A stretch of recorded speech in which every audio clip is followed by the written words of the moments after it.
Ah, I'm also live on YouTube.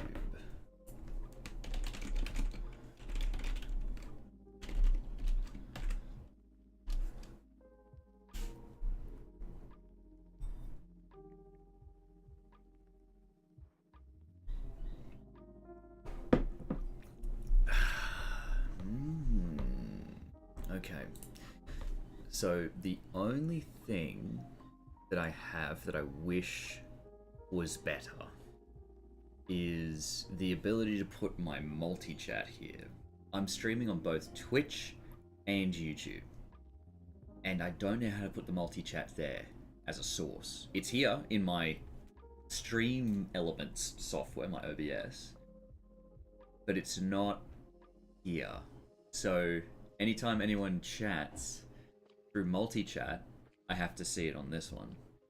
So I think I need to add an element. New widget.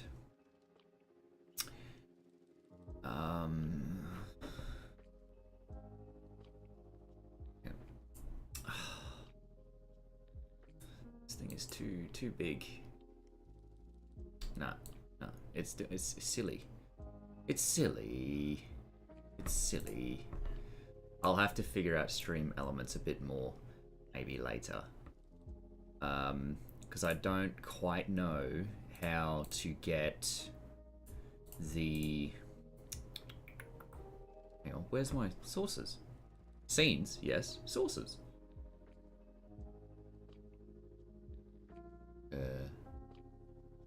Oh, right here, right next to the... Alright. Because Twitch chat is its own thing. YouTube chat is its own thing. But I don't believe there's anything that combines the two.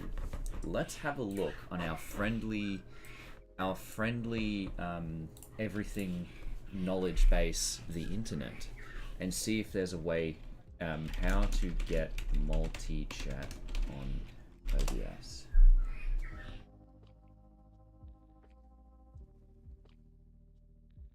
I think what I will actually do is, yeah, I might, hang on, because what I've got at the moment, hang on, that I will put here instead of stats, and then my multi-chat will be right here where I'd normally look to see the chat.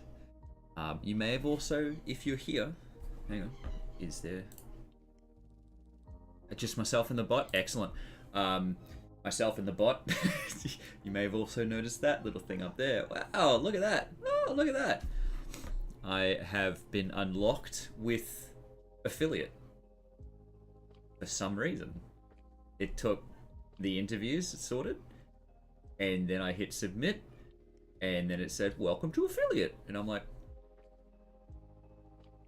yeah! People were saying like, oh, it takes months for them to get a correct. Yeah, there he is. Welcome. Look.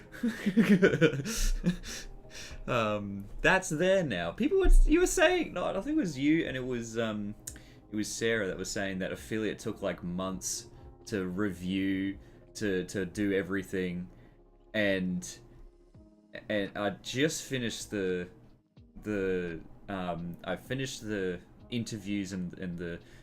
You said it was really easy. Oh, okay. Someone said it was really hard, really silly. I think it was Sarah then. So Sarah probably said it was really silly. So you said it was easy. Okay, that's fine. But yeah, it was super easy. I just filled the thing. I'm not a US citizen. I'm part of a treaty country, which is Australia, and so there's no withholding. And then I just said, hold on to my payments. I will withdraw when it says 6,000 or something. I don't want $50, please. I don't want $50. I want it to mean something, you know? And I want to submit it at the end of the tax year, so I know how much I have to fucking do if I am going to do something. I could attach this to a business. Oh! Oh! Wow! Wow, golly! Wow, I was not expecting that. Thank you. I can star it? No. It's just a star there. Well, thank you. Oh, golly. I think that's gonna. Okay, I'm gonna have to end up making that my my subscriber fucking. Wow, golly. Now I need. Oh yeah, one yeah. 1 out of 10. I was just thinking about getting the emotes that I have in my Discord server and somehow getting that over into Twitch, because I've got some funny emotes. I do have some funny emotes, mostly of my face. No, this is not where I need to go. Where is channel settings? There it is. Server settings, that's the one. Oh no, I can. Hang on, I can just post them in my server with no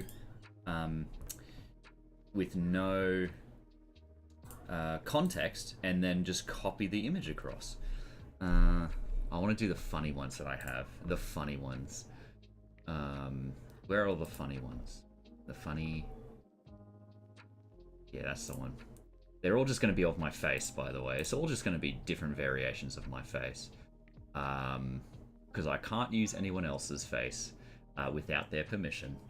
So, here we go. So, if I just send those, and then I can... copy image link. There we go. Straight away. Done. Yes! Good. You just noticed that. It's not... Get this. Oh, these were actually... what you've noticed, the my banner image, was actually images that I've taken back in like 2016, 2017. And the way I did it, I've got a whole suite of them. Actually. And guess where they're posted? Guess where they're posted? Where the album is. Fuck, I'll have to log in again. Unless I can just search for myself. Nope. Hang on. Let's just see if I can actually join it. Oh, log in.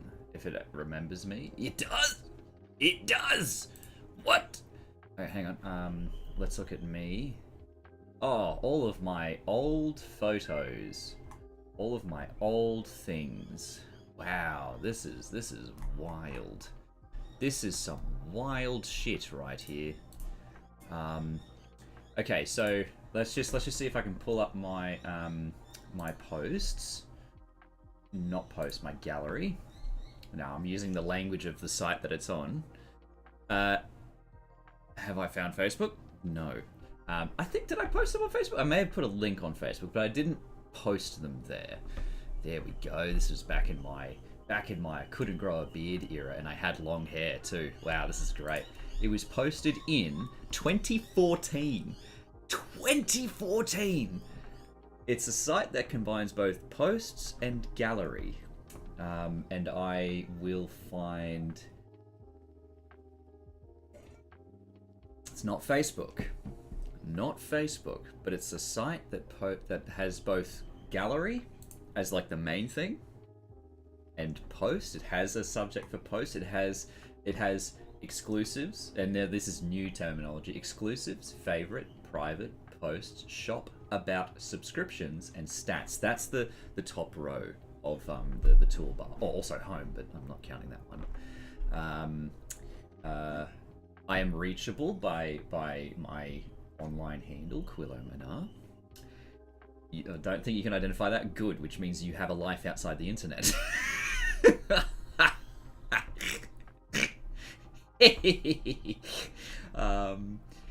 I was a troubled soul. No. Not much, but something. I want to see if I can get... Ah, here it is. Here it is. Found it. I found the gallery. There we go. Now, here we go. I will post it randomly in my Discord server if you're there. And then you can laugh about it. So head on over to my Discord server, and it's there. It's there. So I just need to open image link. Yeah, there we go. Okay, that's fine. That's fine. Look, all right. So it starts with a D. It starts with a D. It's a long payoff. It starts with a D. This was posted in 2014. I was in high school. And it starts with a D. And I fancied myself an artist. Whoa. Whoa. There's some more clues there for you. So I fancied myself an artist. It was 2014. I was in high school. And gallery is one of the main taskbar things. Is it AI slop now? I don't know. It probably is. It's devolved into AI slop probably, but I haven't been there in a long time, so I don't know how bad it's got. That's the one. So it's all AI slop, as I sort of half expected. I really need to. There are some things that I put in images. No, can I just go scroll through? Here we go. I need to edit these things. I need to edit them and take out these things because it's no longer. Can you let me edit, please? What? Okay, convert. I don't care. Okay, cool. Delete. Thank you. Christ. Alright, update. No. I don't want to boost any. Oh, okay. I've learned why I don't like DeviantArt because it's just. Oh, it's painful. Like I feel like I'm scraping my face against sandpaper. Anyway, look, it's fine. Hello, the Rithik. How are you? It's good to see you here. I was just. Fanny Slam had noticed what my banner was, and I had just posted in my Discord server the link to the gallery that contains those images. So, yeah, I need to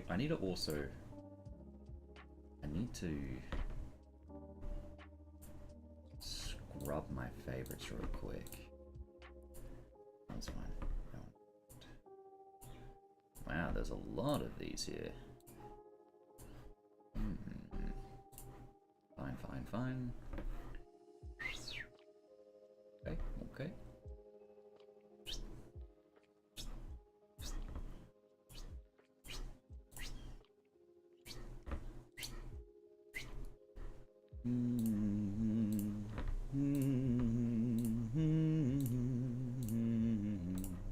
I'm maintaining. I'm just pruning my my fucking DeviantArt profile as if I'm ever going to come back here.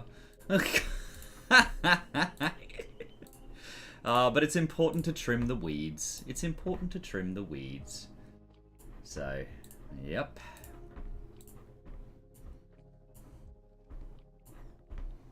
I cannot associate myself with these cretins. That one's fine. Okay. These ones are good. Yeah, can't do that one. Now we're heading back to high school era. Yeah, that's the way. Wow, I had favorited a lot of things. Wow. Oh, and that's the first one. Very good. Excellent. So, you managed to get the head of your sister's 2002 Honda Civic put back one. Let's just pretend I understand what you said there. Go on.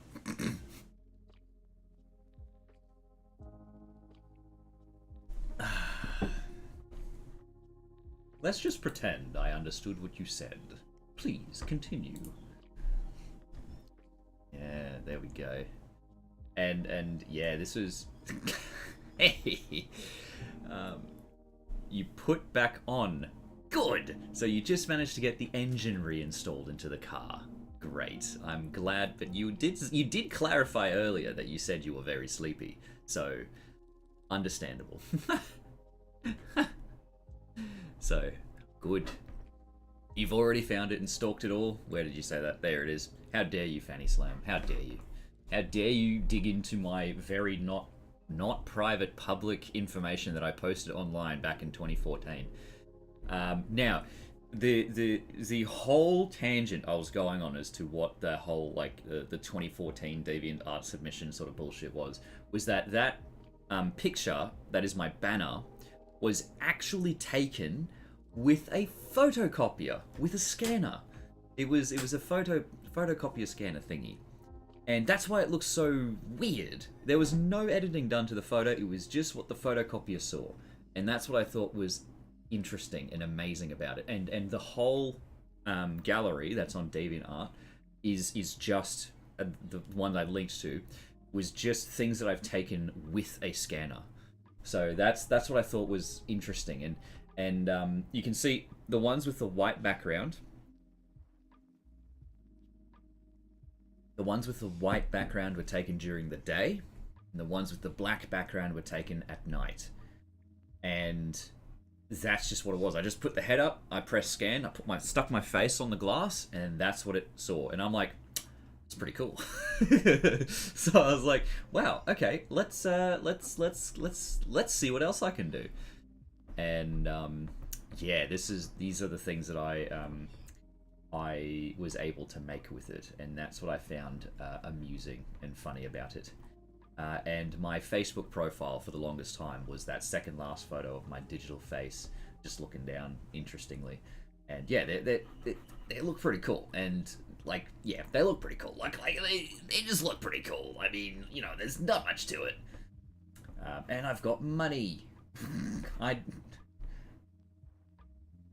created Bitcoin. Hang on. When was this published? 2014. When did Bitcoin start? When did Bitcoin start? Oh, 2009. Alright, whatever. Okay. So I guess I was riffing on the pre-existing format of Bitcoin. Because one of the scanned images is just a bunch of money, Australian government money. And I named it Bitcoin. So I'm like, hey, did they steal the name Bitcoin from my DeviantArt gallery? Bro. Anyway.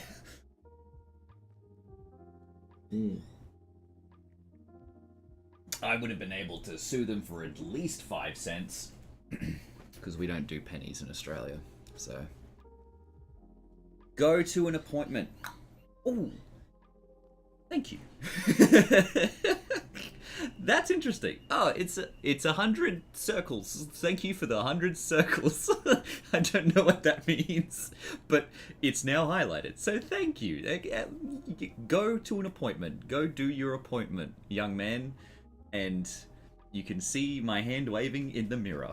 I don't know why that's amusing to me, but it proves that I am a real human being. 100 channel points. So that means as much to me as describing it as 100 circles. Channel points are free and earn when you watch streams. You can give people redeemed to use like hydrate. Let us hydrate you. I feel compelled to drink water.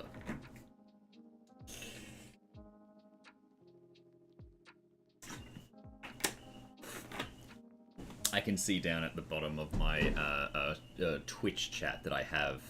I know the bits symbol is that little, but the oh yes. So okay. So thank you for the bits. Thank you for the bits. So these 10 cents. Great. Thank you. Yes, I probably will have to research that. I know I do, but bye, Fanny, and thank you for the bits. I appreciate that. I will have to research what affiliate actually lets me do, because the main thing that I'm doing before I fucking get distracted again is just put some emotes. I've got some emotes I can put into the chat. Okay, I've got some emotes I can put into the chat. just for people to have, just to have and to hold. To have and to hold. Save image as. We're gonna go ahead and put it in.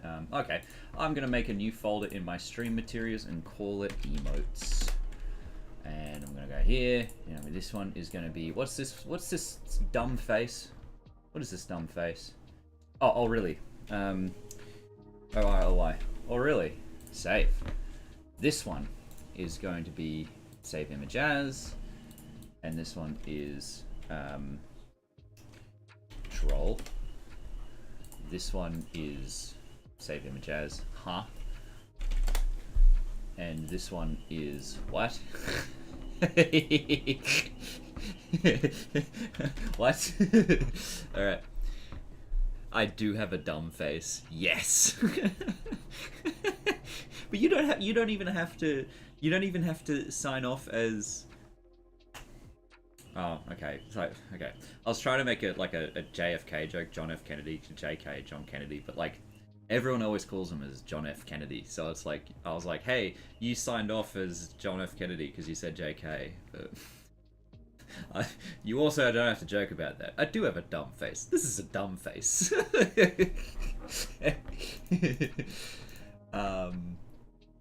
But yes, I will now have a look at my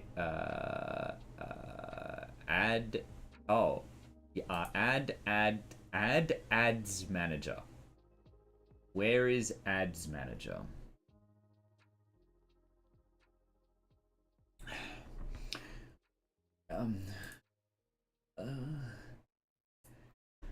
Oh man, I have to fucking research this shit, man. Like, what's going on?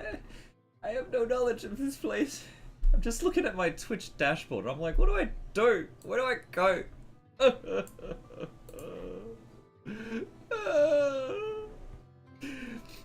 My bitrate is red, but it's green down here. I don't know, man. I don't know. I don't know anything. My YouTube is live as well. If you'd prefer to watch on YouTube, I'm there too. I can't see all of the text because it's not coming up here. There's a way I can do that, but I don't know. And anyway, I'm now gonna go to Twitch. I'm now gonna go to, where do I find emotes? Settings, stream, channel, brand. Not brand. No. It's somewhere. You're gonna tell me where it is. I'm gonna be looking like viewer rewards. Emotes. Found it. Yes, I won. Standard emotes. These ones are free. Okay. Okay. Okay.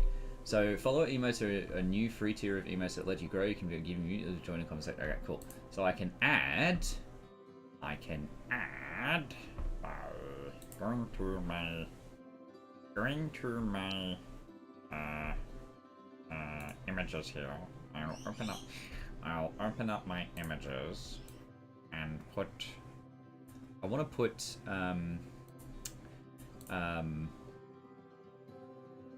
oh really? Or does it under? Damn it! File image not supported.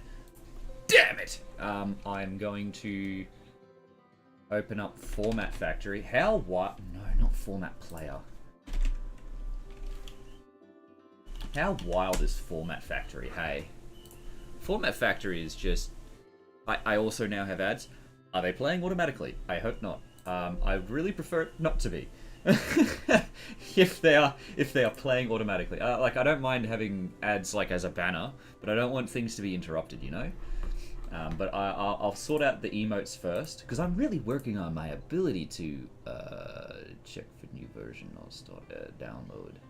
Okay, I have to download Format Factory. Christ. I just cancel it. No, it's fine. It's okay. Look, I hope it's just like a banner and it's not things that are getting interrupted because I hate the mid-roll ads. I'd like to control when I do run an ad, and I'd like to. I just have this imagine of this like troll stream that I do on like the 1st of April or something, where I say one word and then play an ad, and then say one word and then play an ad. just feel like this is the adpocalypse, and I'll make an entire 5 cents on that stream for an entire 12 hours of just saying one word and then run an ad. I have this is the brain that I have. This is the brain that you have to deal with. And unfortunately, I may not be able to. So, that's how it goes. Anyway. Just cancel. Do I know do I look like I know what a JPEG is? I just want a picture of a goddamn hot dog. Alright, picture. I'm gonna go to PNG. And I'm going to add these files. Okay. I'm going to add these files. Do you accept them? Yes, they do.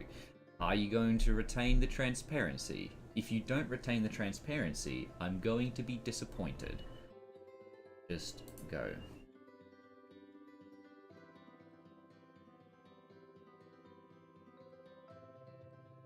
So, yeah, dashboard monetization ads, you can adjust them in settings. Yeah, fair enough.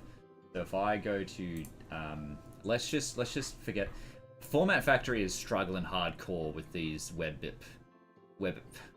oh, start. Sorry, it's not struggling hard. It's just fucking. No, that's fine. Let's cancel that now.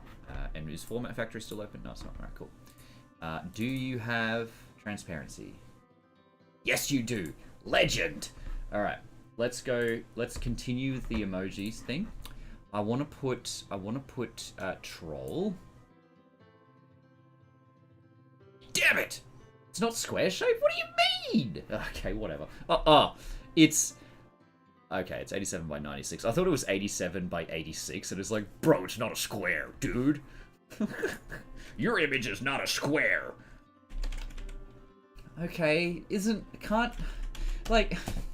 Really? Like it's saying, oh, your image is not a square. We can't process that. You mean you can't you can't?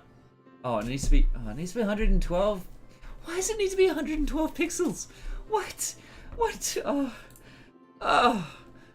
Upsetty. All right. Oh dear. All right. I guess. I suppose. I'll get this one sorted. Who knew emojis would be this complicated? I didn't know emojis would be this complicated. Install when I exit. Paint.net, what an absolute legend of a program that allows you to say, oh, there's an update? Okay, install when I exit, please. Like, how amazing is that the program just allows you to do that? Actually, I'll...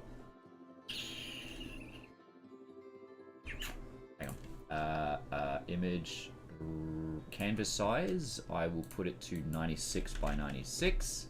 Okay, and then I will resize to 112 by 112. Good. Okay, same thing with this one.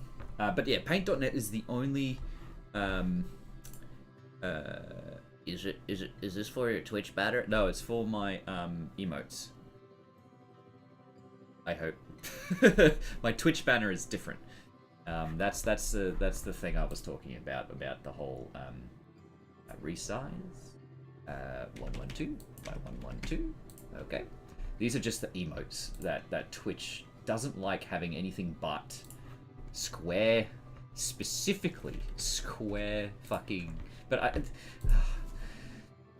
it feels so. The fact that the emotes, you have to make them a square, feels so mini USB in 2023. Like, in 2026, getting a new purchase device from the store that still has mini or micro USB, and you're like, bro, come on. Really? You're not going to put USB-C in there like the rest of every fucking thing that you can buy that's developed? Really? You're going to stick with micro USB? Alright. And it's like, really? You're not going to automatically resize my emojis when I upload them? Really? I have to fit them exactly to what you need? Honestly. Come on. Come on now. Oh wait, sorry. I need to defend Twitch. You're a good little boy, Twitch. You're a good little boy. I appreciate you. You're doing well. You're doing good. You're doing good. I had my fingers crossed the entire time. Anyway, I'm now resizing this to 112 by 112 because that's what Twitch needs. Image, canvas size, 96 by 96. Cool. And then layers, resize 112 by 112. Okay, done. Now I can save these. Yes. Save. Yes. Save. Yes. Save. Yes. Okay. Cool. I will.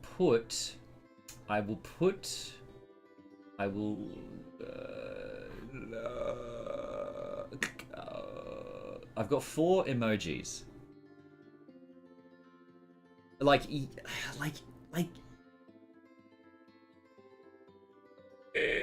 I hope it doesn't use generative AI to automatically animate the emojis. I'll be very disappointed. Unless it's just like a sort of opening up thing. But I mean, like, but you talk about this as like it's just the main emoji. They resize for the other 2 sizes. They also have a way to auto animate the emojis. It's like you have all of these technologies, and yet you won't accept an emoji that's 80 by 81.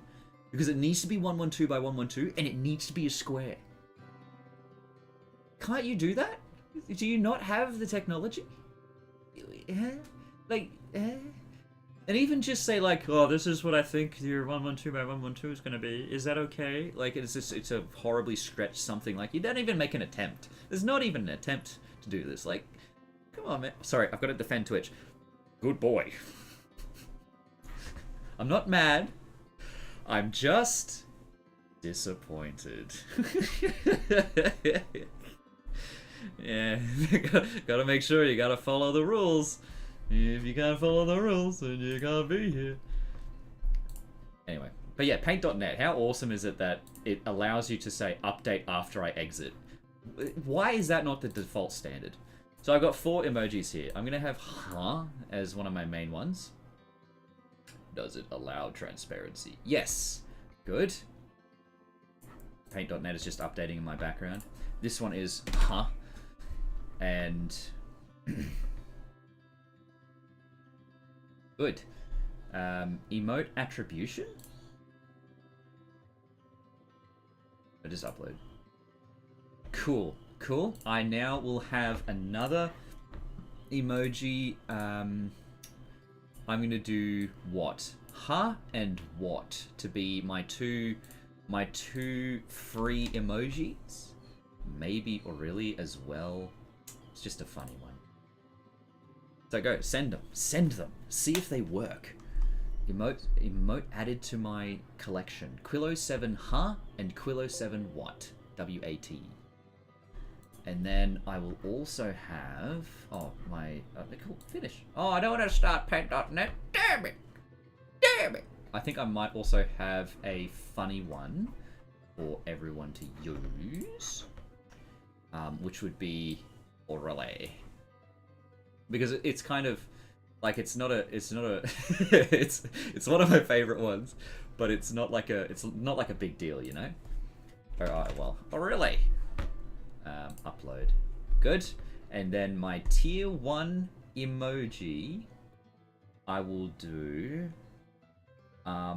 is the troll face. I will allow Fanny Slam, currently the only tier 1 sub I have. It's great. My first boy, the first boy who just managed to swoop in as soon as I said, "Hey, I'm an affiliate." Great, you have a sub. Oh, thank you, sir. Troll face. There we go. What did I call it on Discord? Which, by the way, all of these emotes are free on Discord, so you could just use them there anytime you want to. But if you're gonna post them on my stream, you gotta, I don't know. Troll. Upload. Very cool. And pending approval. Okay, cool. Alright. Okay. Oh, okay. Cost. Okay. Okay. Okay. Batistatia. Get at least one viewer to cheer 10k bits. That's a lot of money. Hang on. Well, hang on. 10k bits. If 10 bits is 10 cents, 10k bits is $100? What? Do people spend $100 on cheering a bit on a stream? And it's a mission. It's an unlock progress. It's a mission that I can, hey, get at least one viewer to cheer 10,000 bits. Is it like total? Or is it just at once? Really? They do that? What? They just go, here's money. Why? I mean, I'd love to be the person that someone would think, oh, I'm just gonna give you $100. Just take it. I'm like, thanks, but why? Oh dear. I guess that's just the Twitch ecosystem, I suppose. Look, I'm not saying that that's like a bad thing. I'm not saying it's a bad thing, but like, really, okay, all right, that makes sense. All right, that makes sense. Okay, that's okay. That's different. That does make it different because you've added the qualifier of it being a charity stream. Like that's really important, I feel. Yes, I would imagine that during sorry, I was just looking at what that is. I thought it was an iPad or something. It's like, I don't have an iPad. I thought it was like, hey, I don't know, famous Twitch streamer here. You're streaming, here's $100. But if it's a charity stream, then yes, okay, people would be like, hey, you spent 5,000 bits, joke's on you, I'm gonna send 5,001 bits. And it's because I care about kids with cancer. Which I do, by the way. I don't mean to use them as a sort of a jokey sort of thing. Is not a good thing to have. That is cancer. But out of a means of being like, here's $50, here's $1,000, here's $1,000, because yes, kids with cancer is an awful, horrific, horrible thing. That having someone a insert famous Twitch streamer name here do a stream specifically saying all of my funds go to kids with cancer. Great, good stuff. But yeah. Anyway, so that's that. So I've got 4 emojis. One of them, Fanny Slam is the only one allowed to post. But let me see if I can send them. Like that's okay. That's okay. And that's another good reason I would say, like, especially if you're coming from an incredibly disadvantaged country as well, and Twitch streaming is like legitimately the only job that's available, and you manage to somehow sustain that and survive from that. That's great. It's good stuff. The more I realize it, the more I'm like, oh, what am I, privileged? Stick my foot in my mouth. Where's my emotes? There we where's all my emotes? Where's all my emotes? Oh, they haven't, it hasn't saved yet. Oh, you can give artists in your community. Oh, that's what attribution is. White privileged, even. Yes, I know. I'm like, who would just give $100? There are people who only have this as a source of income. This is the only way they can get food and money.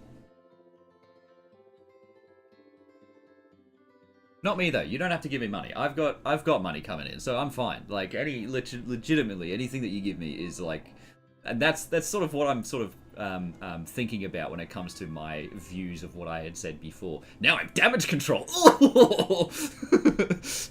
That's what I'm saying about when it comes to my views about this sort of thing, right? Where it's like I'm thinking about the mindset that someone would be in just to give me $100 when I'm streaming, and I'm kind of like, why? I'm not in a position where I'd need it, and say, no, oh, good. But yeah, so yeah. It is good. I was intending or sort of using Twitch as a bit of a I hate my current job and I want to do something legitimately anything else. So if I get this certain amount of money in a month, in a week, in a something, then I can officially quit my job and yay. But I also hate ads. That's the thing I need to do next. So in my dashboard, I go to monetization and I go to ads. Here we go. None. How many minutes of video ads do you want to run per hour? Ads manager. Enable to have ads manager automatically schedule video ads on your channel. No. Ad length and frequency. Manual. How often do you want ad breaks on your stream?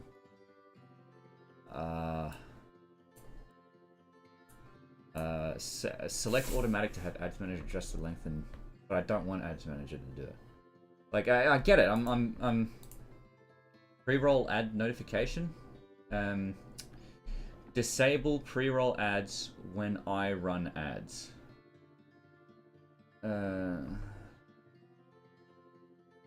Every 30 seconds of mid-rolls grants your channel 10 minutes of no pre-roll ads. You can stack up to 3 minutes of mid-rolls to disable pre-rolls for 1 hour, keeping your stream pre-roll ad-free.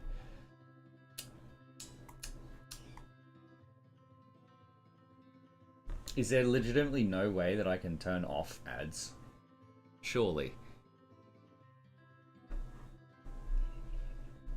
Because, I mean, yeah, you've got the ability to enable ads, automatically schedule video ads on your channel. Advanced settings. So there's legitimately no way that I can stop ads from running on my channel because I've joined affiliate now, or at least no. Oh, hang on. Like, because I'm sure the ads thing is like a. Is it for every Twitch streamer? Again, I don't know all of this shit. Look, Is it for every Twitch streamer that uses this platform that they run ads on, whether or not the Twitch streamer benefits? I don't know why that's my old man voice.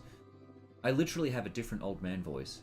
Mate, do all the Twitch streams put ads on their Twitch streams even if they're not an affiliate? Is that what happens? I don't know these things. So if you're an affiliate, ads get run on your channel. That's disappointing! Disappointed! Because I also do not like ads. I would prefer ads to not exist. And so I will not necessarily subvert these things.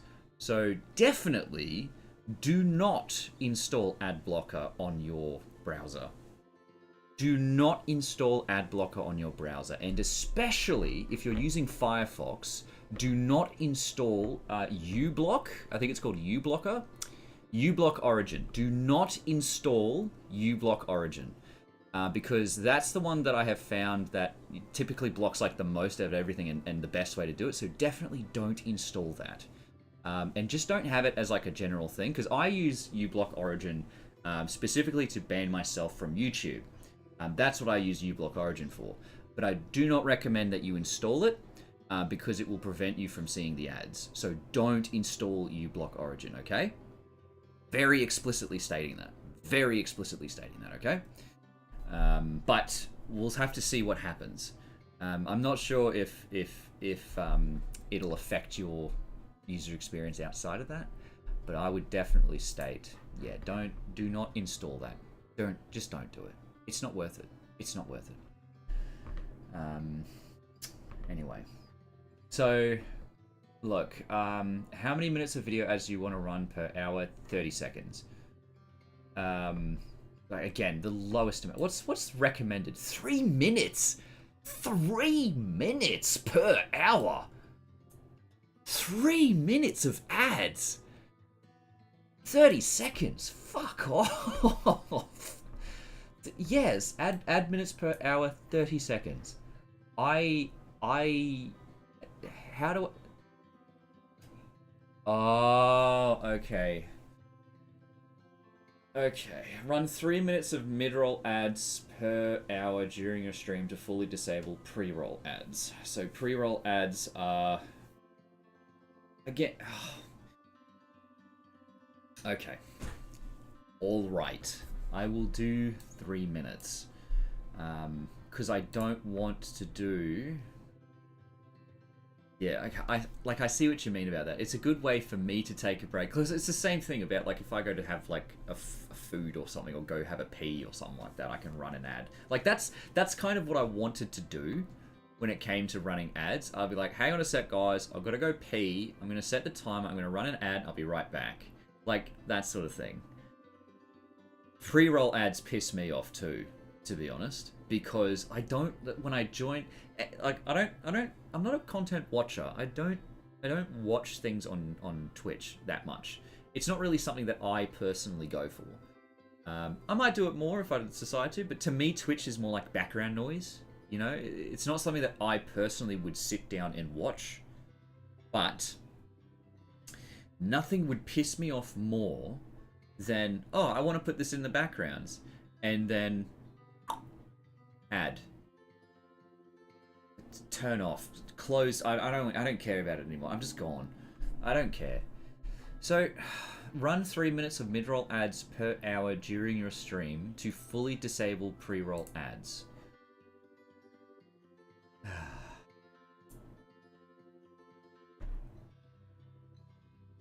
All right. Like automatic to have ads manager. Okay. Okay. All right. Alright, so I have fully disabled pre-roll ads, and I've set it to be the recommended, which is... Oh, okay. Oh, okay. I could do more! 22 minutes and 30 seconds of ads!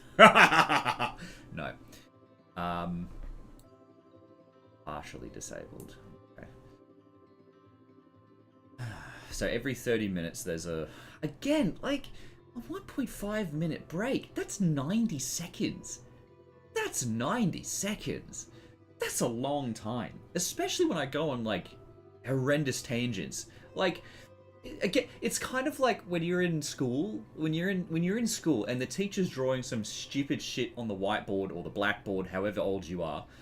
And you just decide, oh, I know this already. This is bullshit, right? You look away out the window for, I'm gonna guess, 90 seconds, and you look back, and now he's discussing, like, year 12 calculus, and you're in year 9, and you see symbols and graphs and pictures and all this shit, and you're like, what? And then he grabs the eraser and wipes it off.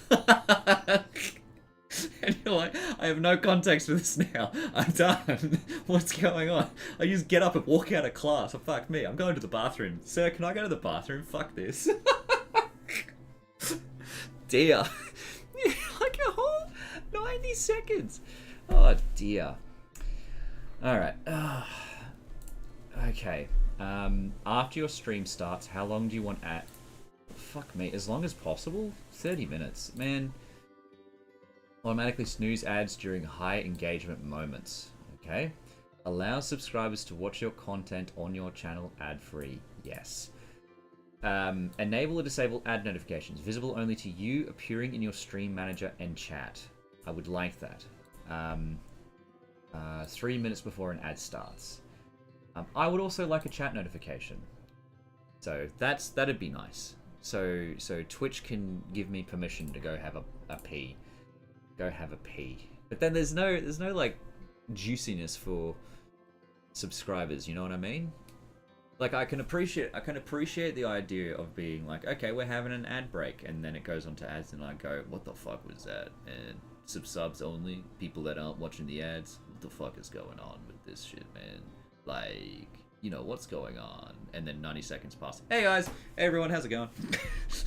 you enter into this alternate reality. The ad reality. Welcome to the ad reality. Okay, disable pre-roll when I run ads. Yes, please. Enable dashboard notifications. Be alerted when pre-roll ads are enabled or disabled. Okay. Enable to run stream display ads on your channel. That's okay. What is stream display ads? What?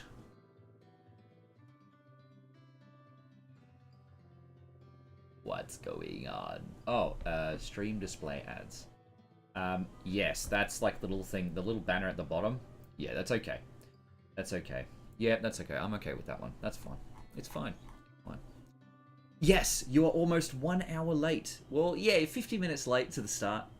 I like to give viewers a bit of a cooling off period as I'm discussing the things that I do like about the Twitch ad scene. Did you get a pre-roll ad when you joined my stream, Mr. Pool Zero? I hope you didn't, because I'll be very miffed. I'd be very, very miffed if that was the case. But also, yes, I've got affiliate. There's affiliate things going on. Indeed, I don't know what, my brain just broke for a second there. I was like, what's going on? Okay, so you have, it's only 1 ad an hour that gets through. Okay, so, okay. This is illegal, okay? Everyone, do not follow what Pool Zero's mindset is. This is not good. This is bad. This is very bad. Very bad. Don't have an ad blocker. Streamers need to eat. If you are running an ad blocker, you are literally taking the cheese off of Jeff Bezos' lasagna. How dare you do that if you do this? That's really bad. Really bad. No. Bad. Anyway. I'm focusing on it so that you know how bad it is. Bad boy. See, that's why you're the devil on my shoulder. This whole thing here is why you're the devil on my shoulder. Not good. I need Goose to come back and be the angel again. I don't run ad block. I'm a good boy.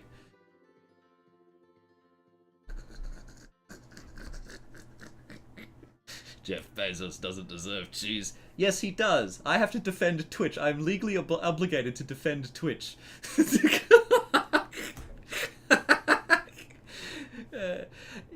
Good. Yeah, look, yeah, no, ads. Look. Okay, I think I will follow that advice where I say don't watch the ads. I hate ads. Ads, no purpose. You can sub, great, and I'll encourage subbing, but the fucking ad got through. No, no, please, everyone, hold on to him. No, please, no. What's happening? I'm here for you. Oh. And that's annoying. I told it to tell me when an ad comes through, and it didn't. How dare you? How dare you not do that? I feel like it's like oh dear. It's like okay, hang on, I'll just wait. Tell me when you're back. Hang on. God dear. Me when you're back.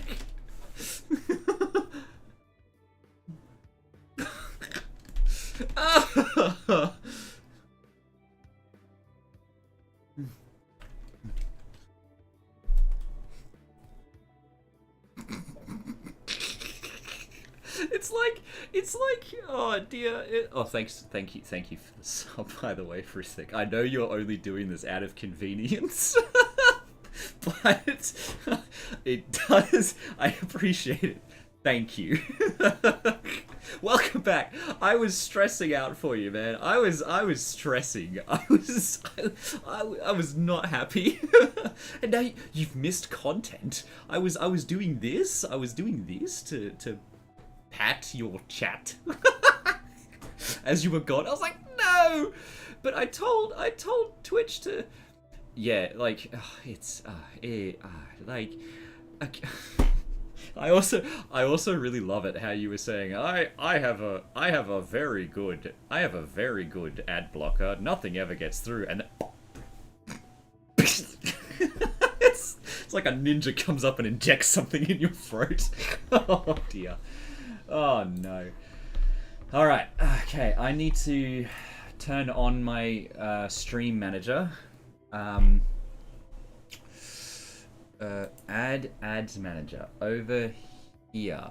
Add... Where is ads manager?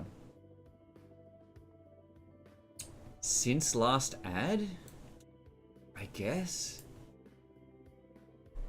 Yeah, you have an unlucky roll. Like one, at least like one ad an hour gets through, but you had an unlucky one.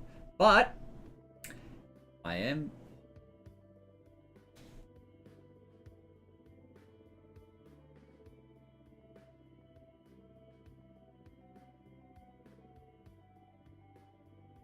It's this song. There's this high-pitched whine in the back of this song that just sets off my security guard. There's an alarm going off somewhere. Bloody things. And it sounds like an alarm that's going off like far away. I hate that. You only have to be caught in a building with an alarm going off once. Yeah, I just turn off ads fully and only have subs enabled. Like that's what I'd want as well. And I'd want as well to have like a threshold of subs, because again, Twitch makes money off of both ads and subs, right? So I'd like to have like a threshold of sub amount that you can then, oh, I just want to turn off ads. There we go. Yeah, and have that be a thing that can happen. But unfortunately, you gotta have both, which is upsetting. So, I am clueless. Where is ad manager? Like, since last ad stat enabled, where is that? Oh, it's up here. Okay. Oh, okay. All right. Okay, party stats here. This thing, the stats thing at the top here makes no sense. I don't need that. Bitrate I don't need. The fact that I have 2 subscribers right out the gate is fucking wild. Yeah, I've got 5 minutes since the last ad. That is something that I can look at, but I also want, because the ad manager is not here for some reason. It's not, unless it's like it's put itself somewhere silly. It's likely put itself somewhere silly, but like I don't know that because the stream manager on Twitch's own sub thingy, but is just not good. So, and I don't need that one. I would like pre-roll off. That's good. What does that mean?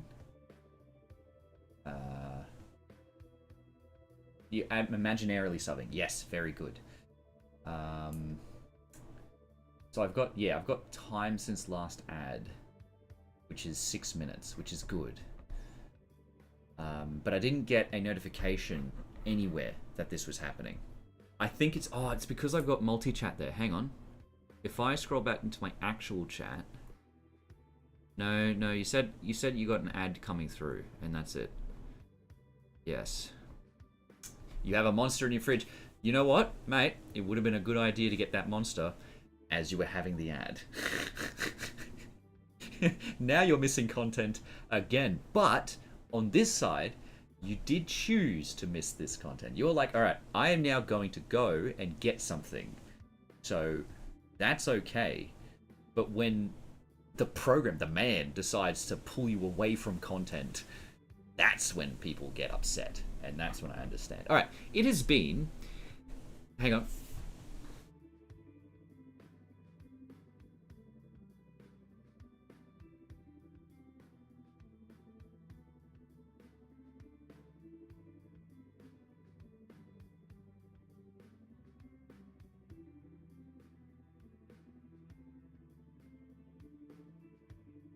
The monsters that you have are exceptionally more important than this. absolutely 100%. Hang on. Yep, there we go. It has now been a whole ass hour since I've started the stream, so now I can finally get to the thing that I'm supposed to be doing. Here's Godot.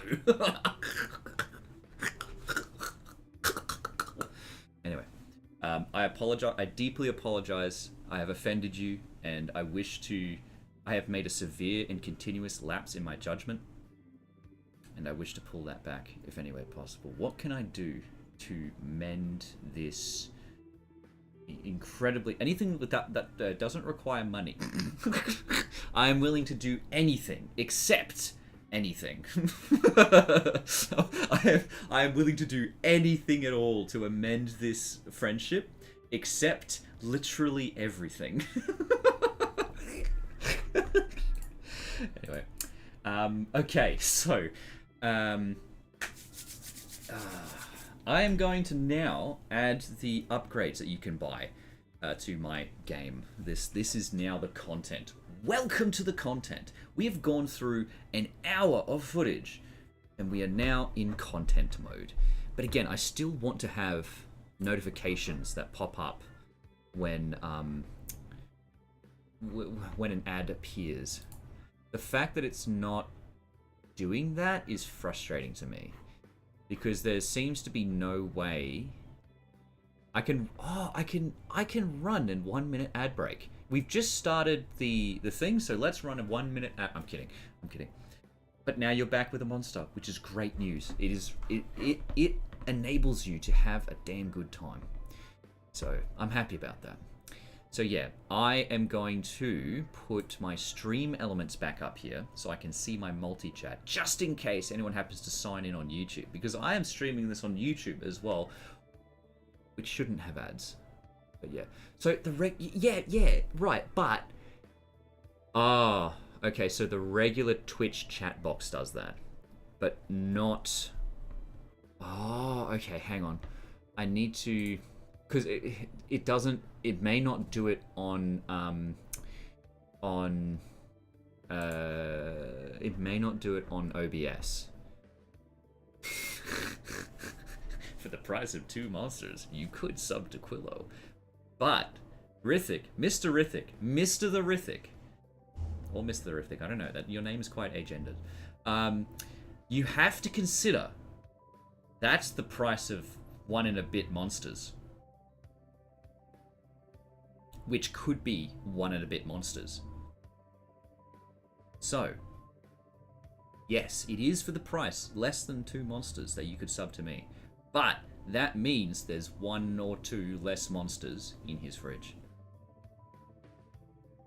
Think. For the price of 1 sub, I'll miss a whole stream from going into hibernation. You are severely addicted to both the sugar and... funnily enough, do you know Chubby Emu? I'm sure there's probably not many people that don't know Chubby Emu, but he had a period of insomnia. It is available on OBS, because I've got... so the OBS Twitch chat is available there, but I've got like chat. So Chubby Emu, I will write his name. Chubby Emu. He's on YouTube and on Nebula. He's on YouTube. He's a medical content creator. He specifically makes dramatized retellings of medical cases that he or his colleagues have responded to. He's the one that does the QM, a 25-year-old man presenting to the emergency room unconscious. Paramedics tell admitting nurse that he decided to say "it's for the chat, lol" and jump off a bridge. No, I'm kidding. We don't talk about that. But this presenting to... well, I don't know how fucking Quillo-centric my fucking memes are, but he makes incredibly well choreographed and created dramatized retellings of medical cases, and goes into the literature and as well like the studies and the research as to what actually happened to this person, this medical case. Where was I going with this? He actually had a period where he was suffering from insomnia when he was a student, when he was a medical student. He was suffering from insomnia. He could not get to sleep. He could not get to sleep. And he actually fixed it by drinking energy drinks. What? He drank an energy drink and then he was like, what? And then went and had the best sleep of his fucking life. Why? Because the energy drink that he drank specifically had a lot of vitamin B12 in it, which was the vitamin he was deficient in, which caused his insomnia. So drinking energy drinks fixed, it caused him to go into hibernation. That's not to say that energy drinks are necessarily healthy for you, but if you're deficient in the specific vitamin that it allows you to have, var prawn secondary enabled. Bull false. Okay. But yeah, he's a good content creator. Look, I recommend you check him out because he makes one video a month, which is horrific for the YouTube scene. But yeah, he does really good content. Really good content.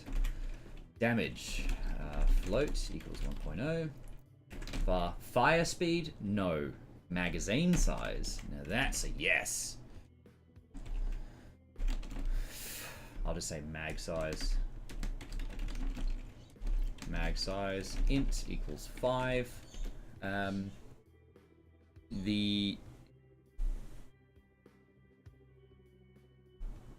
You have done a slightly thorough research. It's kind of an oxymoron there. You're well below the recommended daily intake of caffeine, but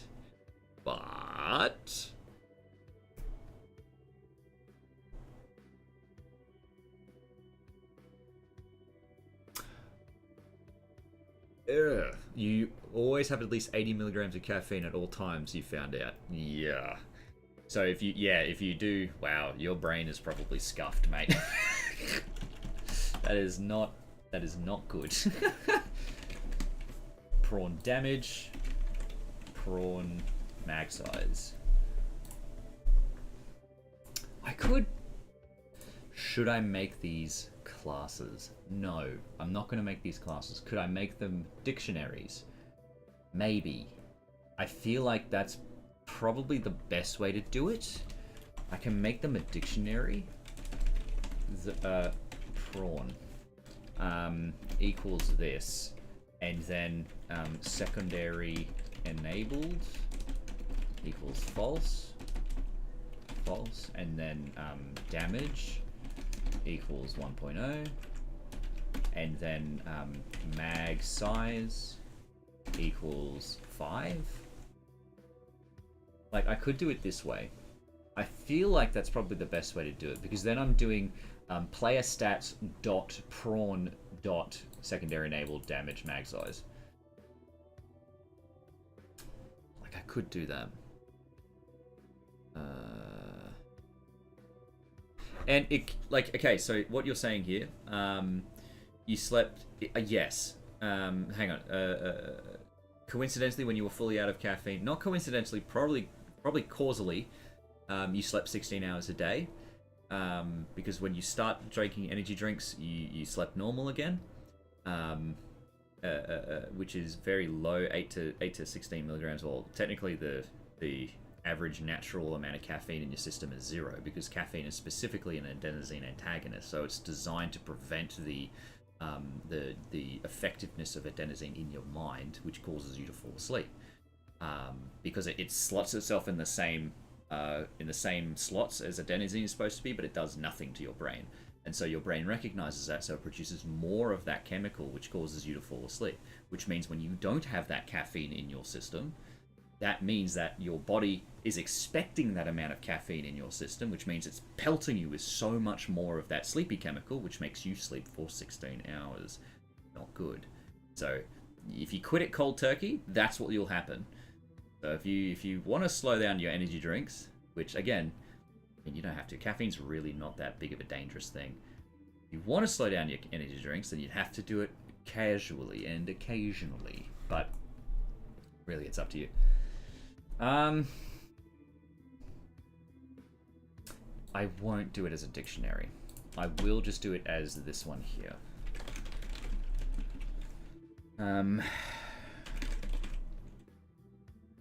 Sniper damage.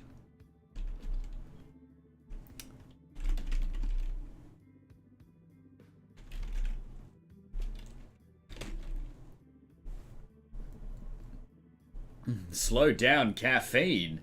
Whoa there, buddy. Hang on a sec. They sound like fighting words. Banned from Twitch. No caffeine. Get out. But it's kind of like that's why if was such a declarative statement.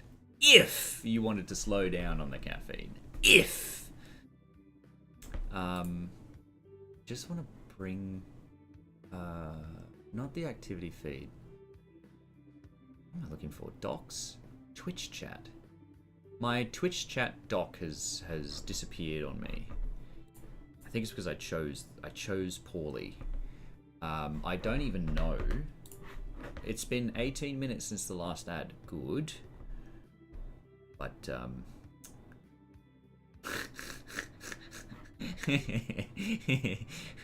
was it a joke? I don't know. What are you talking about? Yeah, maybe.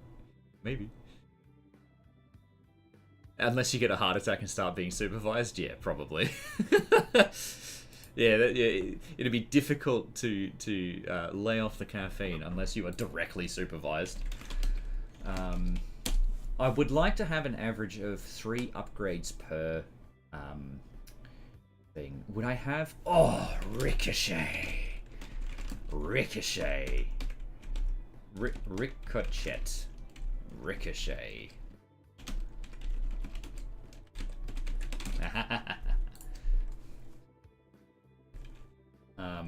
Not mag size. I can't do mag size. Would I do reload speed?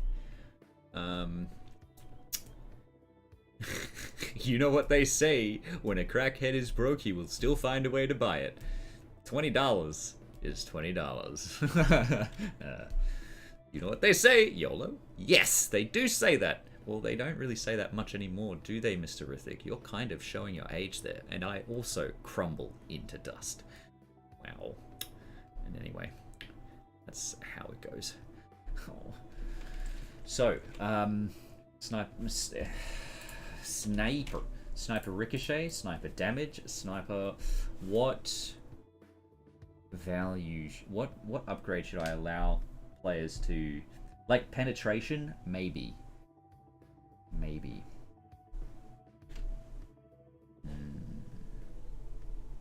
You don't YOLO, you Rolo, yes. Yes, good, excellent. I encourage you to switch to Godot. It is an incredibly easy change. The only thing that really sort of broke my brain a bit is that Godot combines scenes and Unity language scenes and prefabs. Godot just does the same thing for both. So that's the only thing that really tripped my brain in half. Also, you can only attach one script per node. So you can't do multiple scripts on the one node, which really helped me out in Unity. You can't do it in Godot. It's one script per node. So one script per node, and scenes and prefabs are the same thing in Godot. Surprisingly easy change though. Excellent, good. I welcome you to the Godot fold. Very good. Sniper penetration, which is set to sniper penetration int 5 3. So 3 is the initial, and I want to put max values. So I can do const prawn max mag equals 10, and then const sniper max iteration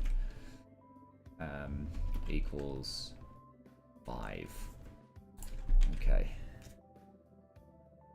Oh, go away. You can disappear. You can disappear, Mr. I don't even want to say your name. Go away and die. Bye-bye. So,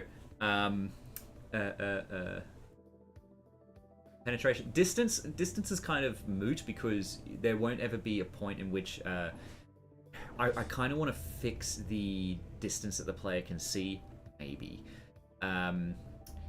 So penetration is the one that really does it. 2 scripts on 1 object. What's that? In Unity, you can apply multiple scripts on the one instance of an object. Say you have the default cube. You can add a script that allows the cube to be a physics body, not necessarily rigid body, but allow you to do things with that rigid body. So a program that interacts with rigid body. And then you can also add, say, like control thing or something to it, which interacts with the script that interacts with it. That's sort of what I was doing a lot with Unity. I would have the one object that has multiple scripts on it.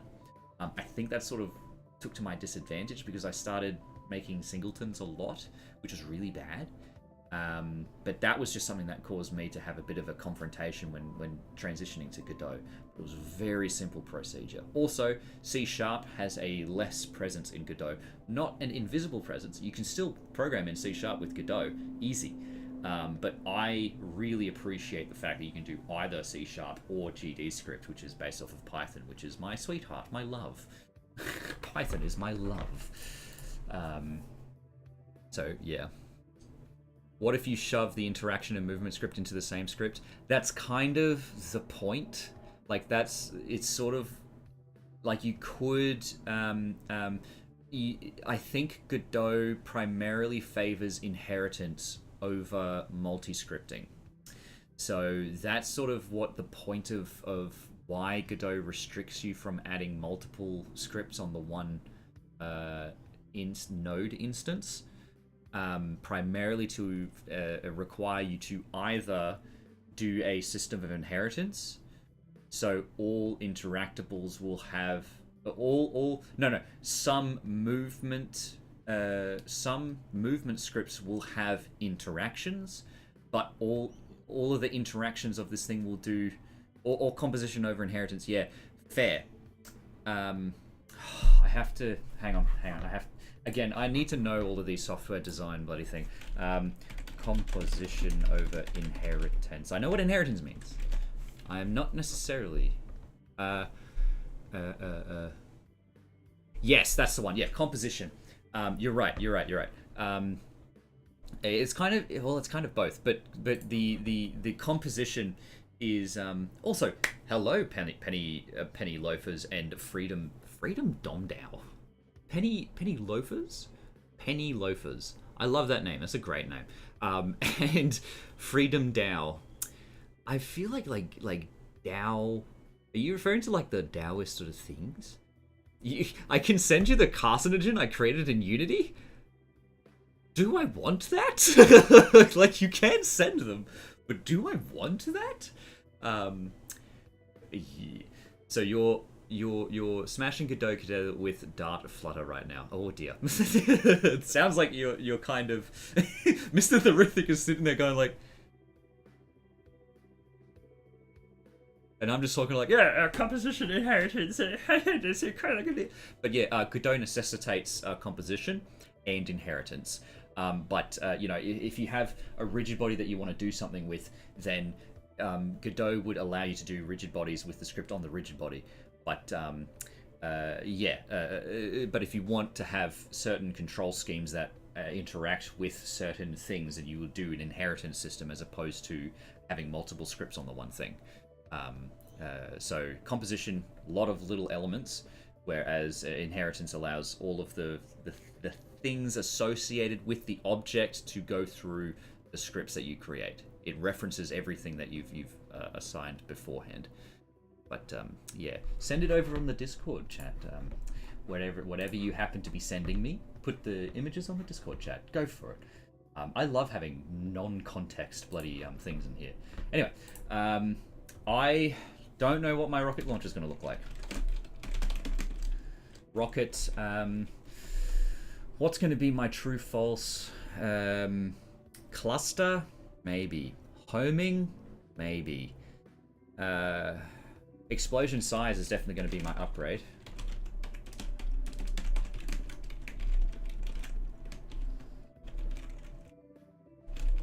I'm pretty sure it's set to 10.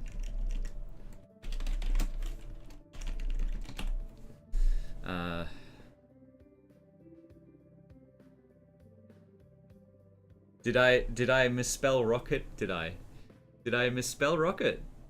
For my rocker launcher? My rocker launcher? No, it's a rocker launcher. You're right, it is the rocker launcher.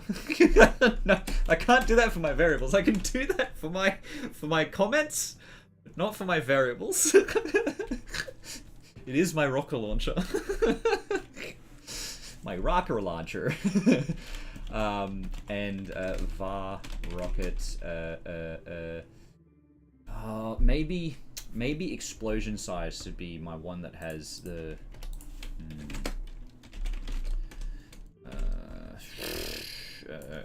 const rocket max radius. Might just call it radius here. No. Like I could, but then, and yeah, I know. Oh yeah, so it's my rocker launcher. My rocker launcher. That's what it is. Rocker launcher. Yes, you reminded me. I'm pronouncing it wrong. It's not rocket launcher. It's a rocker launcher. It's a comment. Shut up. I'd like to have. I kind of want to have my rocker launcher. So, if I were to add a banana launcher, full zero, I'd want to associate it with worms. The banana grenade was specifically a cluster grenade, and that's what I might make it do. I kind of want to make the rocker launcher to be a modular weapon, which is something I'm going to have to figure out how to do. So I'll just comment this out for now. My zappy gun is going to have some very my Zap Branny gun is going to have var toxic. The upgrade is going to be disease, so spreading.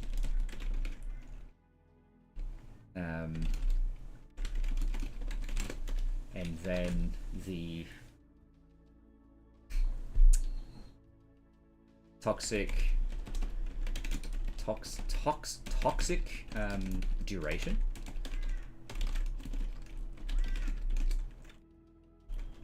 We'll say it initially starts off as 3. And then maybe toxic damage.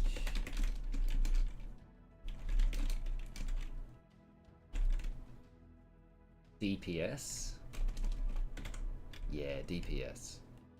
I would say. Yeah, maybe. Oh no, it's an ad! No! Oh, you're back. Okay, cool. Twitch Turbo, I don't want you! But it's not spelled right. I know, Mr. The Rithik. I put it there specifically to frustrate certain individuals. But it's not spelled right. I know. That's why. It's not spelled right because that's why.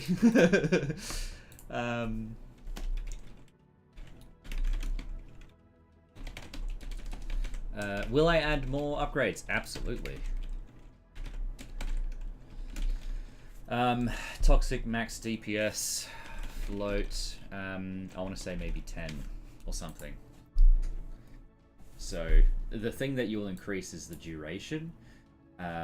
Whether or not toxic will spread to other things is also what it is. I kind of want modular to make it so that players can choose the type of rocker launcher they bring into the game. Question marks. So many question marks. I have a lot of questions. Oh, that's right. You are financially supporting me. Oh dear. Rocket launcher. There we go.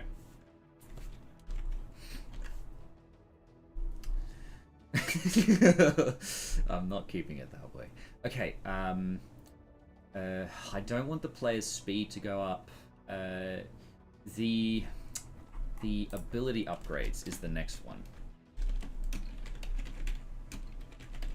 I still need to make a UI for the ability counter. var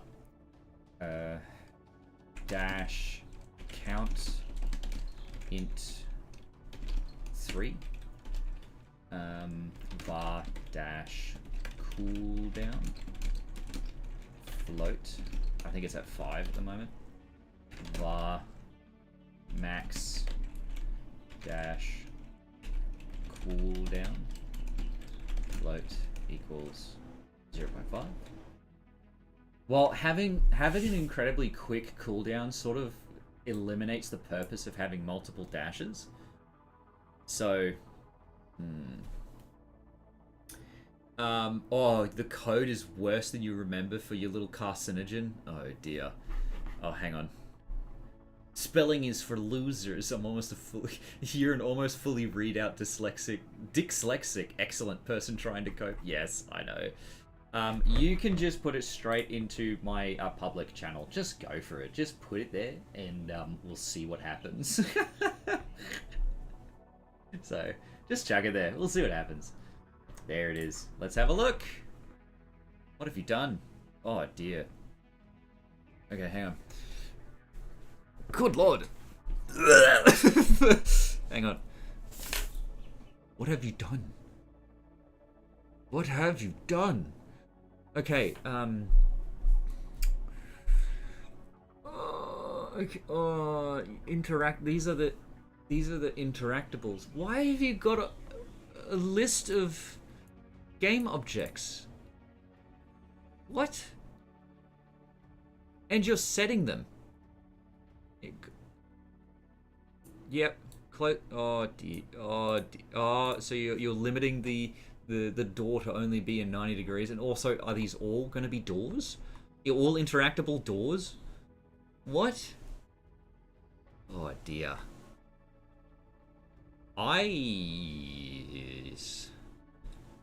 Oh no. Oh no. What have you done? What have you done? You... Oh my god.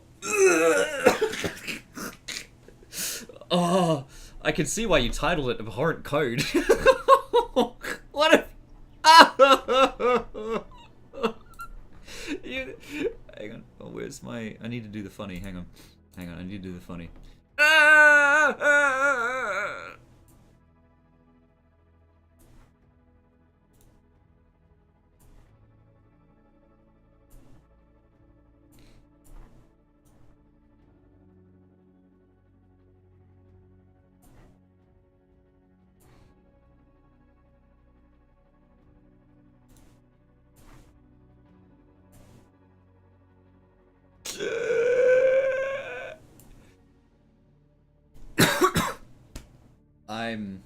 I'm sorry. I had to disappear for a second there. I had to dematerialize just to process what I had just seen. Look at this. Like, okay, so interpreting other people's code is something that is difficult to do. Leave a comment. No. Something that is difficult to do. Oh dear. In like, oh dear. Oh dear. You.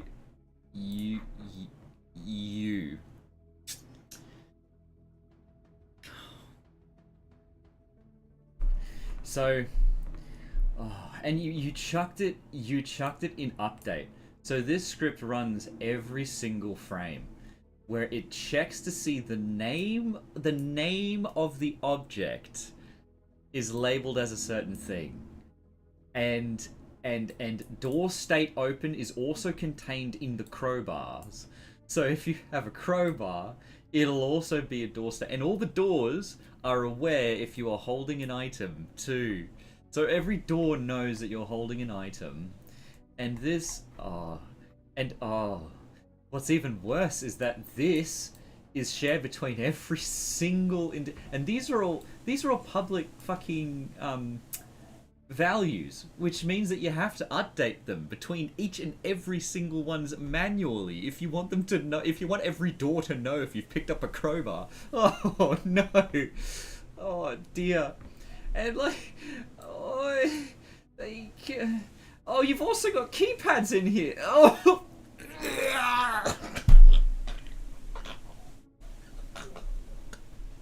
Please have mercy.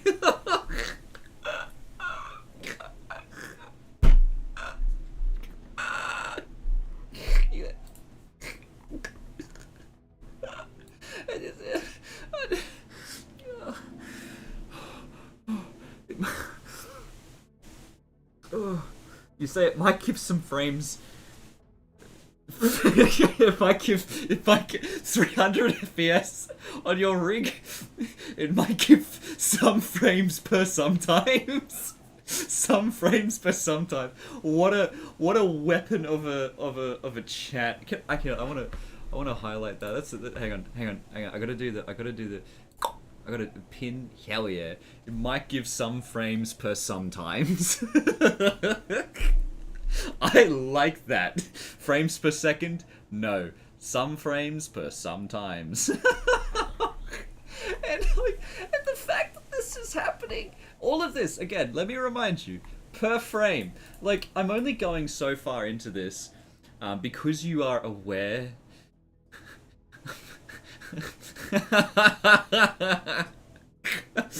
You got keypad script as well. You got individual scripts for your keypads too? Oh no, it keeps going. I don't know anymore. Neither do I. Oh no. So this is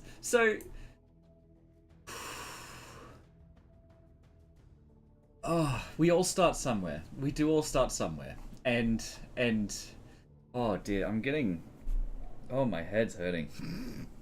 You know when you try to blow up a balloon and you just start having a headache? God, I realize I have a son downstairs. Hang on. Okay, my soon-to-be wife, is not requiring assistance at the moment. But like, you ever have that moment where you've been invested in something, and then you take a step back and you're like, what the like I'm a human being that has a son. And that's what your code is doing.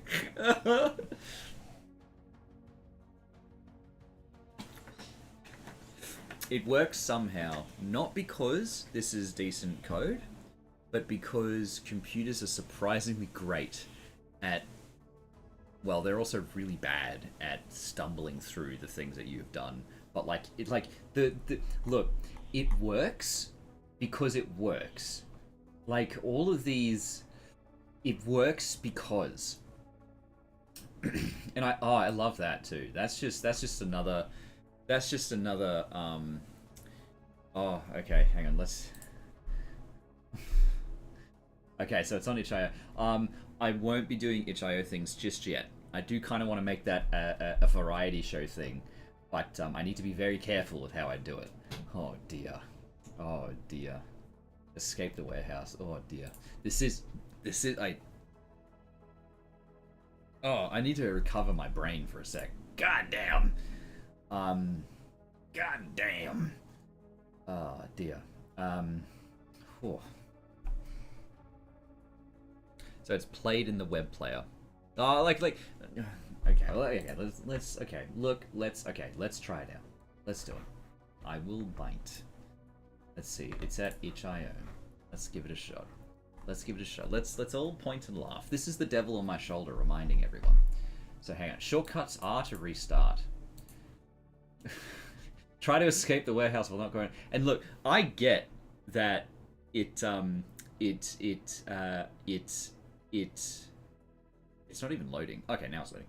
I get that, you know, these projects you scramble together and they kind of works. Warning for headphone users. Gee, I would have liked that beforehand. Let's just mute this real quick. Okay, I'll mute. Wow. Okay. You don't even lock the mouse to the screen. Oh no! Hang on. Oh, the mouse isn't even locked. Hang on. Okay. The mouse is now locked to the screen. Wow! It like honestly, you have an artistic like this. You do have like oh dear. Oh dear. I need to. Okay, here we go. I've activated my mouse to you have like honestly this does have it does have artistic to it. It does okay. Does it allow you to change the sensitivity? No, I just need to do my mouse sensitivity here. There we go. This is something I could do. Oh no, you've got mouse acceleration. Oh no, what's happening is that you're dropping frames very occasionally. Escape. Settings. This is the speed my mouse has to be on. Okay, hang on. There it is. So you're already ahead of me. Alright. Resume. There's still oh no! Oh! Hang on. Okay, this is better. Okay, hang on. Okay, I can. Okay, is this the way I have to go? Game design, everyone. Okay, I have to find the key. Oh dear. Okay, here's some boxes. Oh, I could make this a variety show. Oh dear, it's dropping so many frames. Oh no! Hang on. Okay. Oh, okay. Hang on. If I just look down, it's more stable. I need to face first and then move. Cause turning is somewhere between 90 degrees and 10 degrees. But like, to be fair, I have not seen an interactable just yet. But look, like you got a solid bloody art direction here. Like, not gonna lie, you have. Oh, I'm adding a bookmark now. Oh no, I pressed Alt Tab. Hang on. Look, you've got a. Oh dear, you do have a solid art direction here, and even though that the oh, hello door, yes, I am interacting with. Oh, I need the key. That's right. I am activating your interactable script. The record is sub 40 seconds. I can't comprehend that. Okay.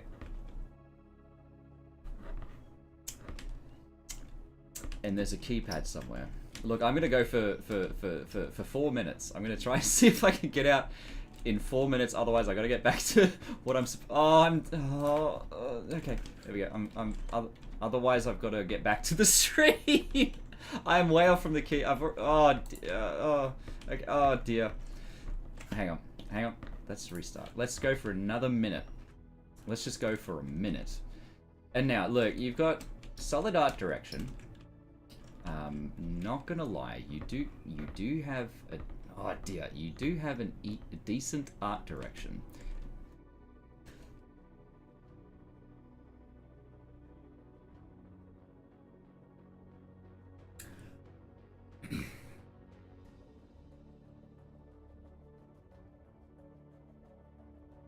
Yes, well, okay. Yeah. You knew exactly what happened. You knew exactly. That's why I had to. That's why I waited for a sec. Because I'm like.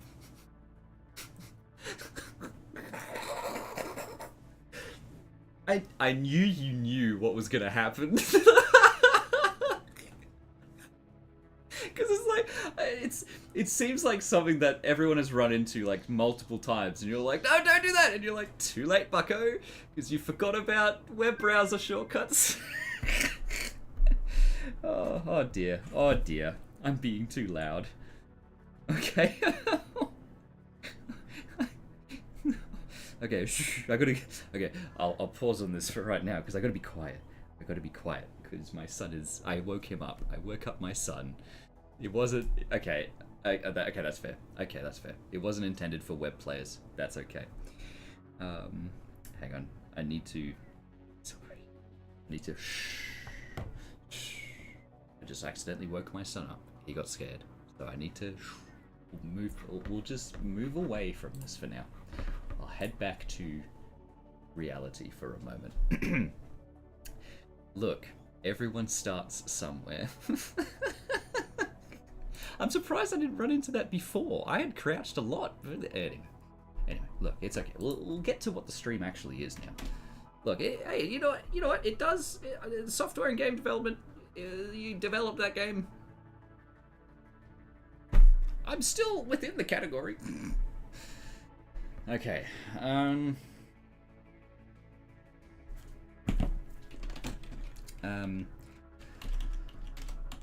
So.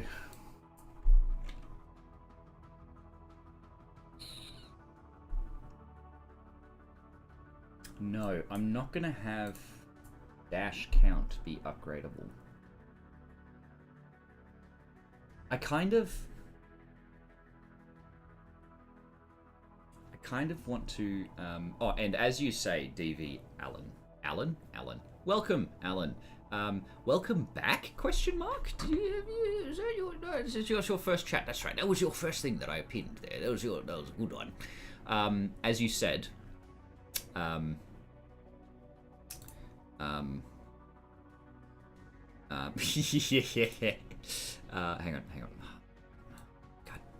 God damn. Okay, hang on. Alan, you said Unity's physics system is really optimized and works way better than Godot and others. Explains why it works so well with so sloppy of a code. I feel like Unity's physics system has less to do with what you. I think you're correct. Unity has a very solid physics system because it uses Havoc, doesn't it? I can't remember. I'm pretty sure that's Source, but there were 4 rooms. Someone's done it in 40 seconds. I just kidding. I assume once you know where everything is, it becomes a lot easier. Unity is quite stable when it comes to how you do it. But again, it's not as difficult to make code that doesn't break, and that's the important thing, to make code that doesn't break, because you are instantly aware of when something goes wrong, especially something goes catastrophically wrong, because the game crashes. And so long as you avoid game crashes, then your application will run perfectly. And that is true for multiple different game development IDEs. Unity itself does have a very exceptional physics engine. I think it's because it's optimized for 3-dimensional physics. I'm fairly certain Godot is optimized for 2-dimensional physics, but I may be biased towards my experience with Godot, which has only ever been in 2D so far.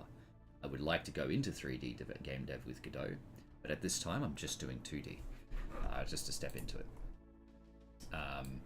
But it is a engine's ability to not crash is reliant less upon the way the engine was developed and more about how you can avoid system crashes as a programmer.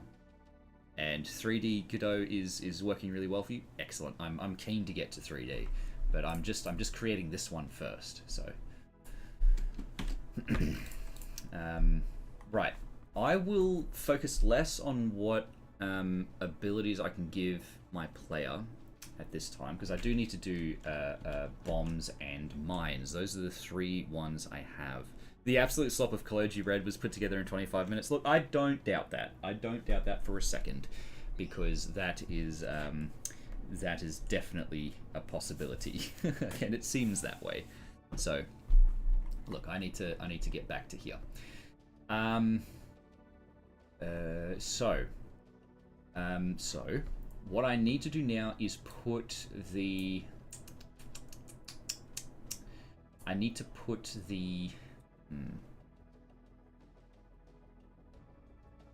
I need to reference these values in player stats. Game values...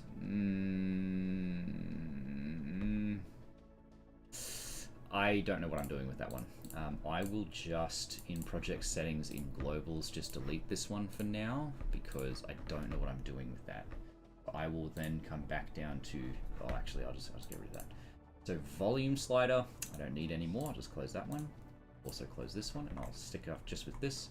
I'm going to come over to the player. Now, the player has a whole bunch of shit that I'm going to need to fix.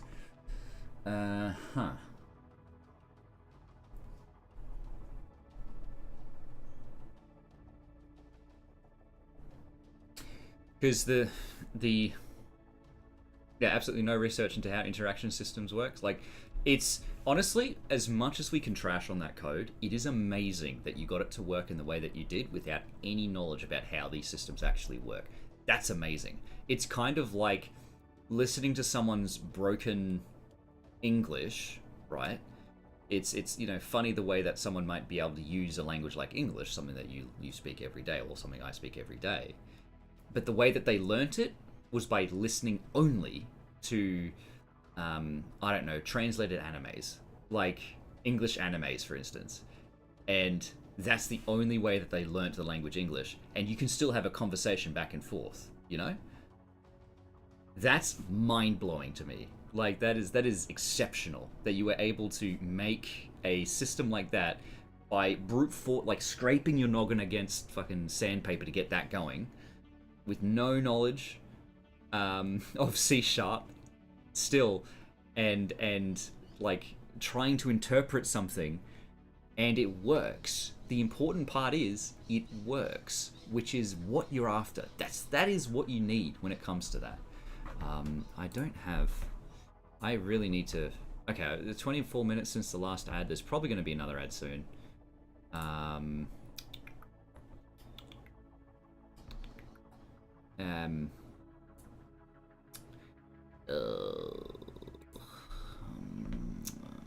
Yeah, so 2 years prior, so a vague memory of something. Where is the stream manager? Yes. I struggle. I struggle just every day. Why is my dashboard not able to be edited? Huh? Stream manager. I can't edit it. Why? I don't know. I don't know. My average stream bitrate is too high. Imagine that being your problem. You have too many bits. Dear. Okay. Look, I'm okay. I'll survive. So I reckon I'm just going to go straight to player stats .money. I'm just going to go straight to that. And get rid of this. So change to player stats.money.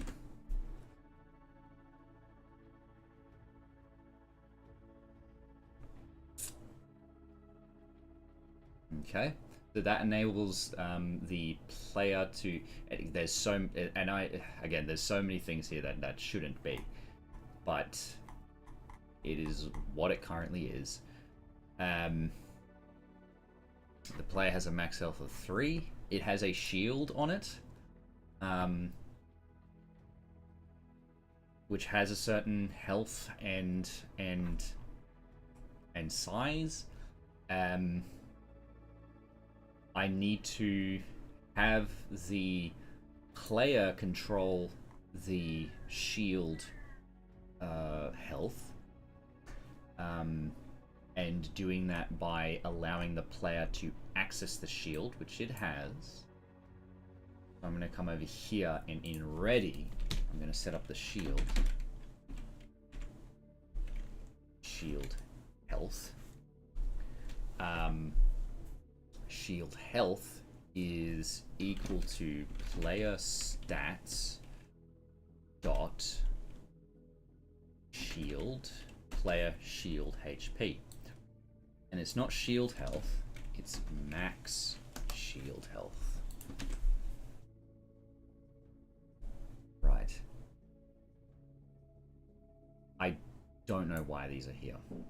They shouldn't be there. Oh, okay. Oh, it's because it's being inherited. Oh, it's an inheritance thing.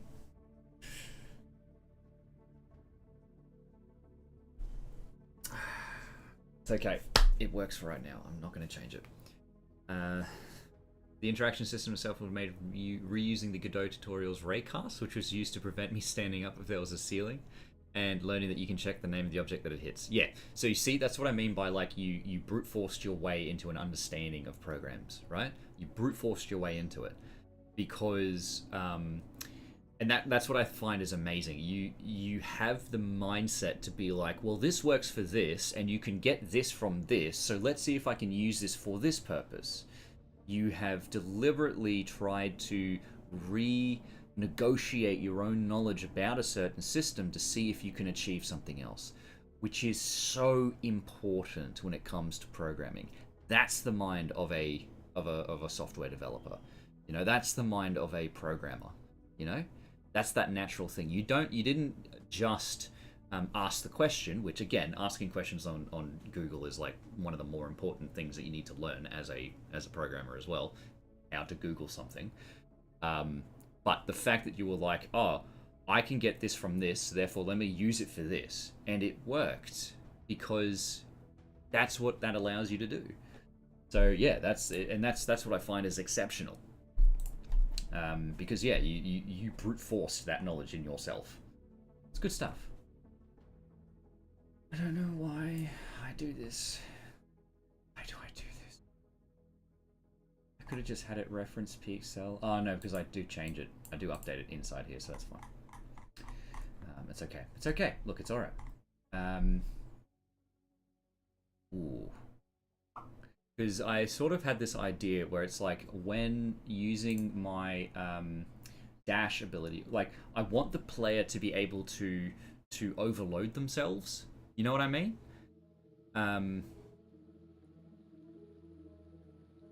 Google is too easy. You had a whole year. Yeah, fair. You decided to work 3 years total and wanted a challenge. Yeah, easy. See, that's the thing. To isolate yourself and try to figure it out, it's a really good way to develop that sort of mind sense for what you can actually do. Let's get rid of the pause screen. I don't need that there. Do I want to add? No. Yeah, you kind of do have to put the volume controller in. Oh, I could actually do that, actually, now that I think about it. The volume controller in, oh, that means I'm going to have to do something else. Okay, hang on. So, what I was saying, I can't remember what I was saying. Look, I can't remember. Isolating yourself from all of the easy options and then brute forcing your way to a solution is something that's you can't just teach that. That's an incredible talent to have, which allows you to unlock all of this ability in programming. So it's really good what you've done. Even though it looks like shit, and it really does. It is. It's awful code. But the fact that you brute force that in isolation, not ever Googling anything, and vaguely remembering a tutorial somewhere, and also figuring out C#, fucking godsend. That's excellent. Good on you. Good on you. So, that is straight up a turd. What do you mean? What I said? I was encouraging you. Is that a turd? But yeah, anyway. Anyway. M. So my player now references player stats. I'm going to come over to... Ooh. Now, I need to have a look at my weapons here. I think it is a bad idea I think it's a good idea to separate player weapons from mob weapons. So as you say, hang on, as you say, I think there's an improvement in Code Godot. Excellent.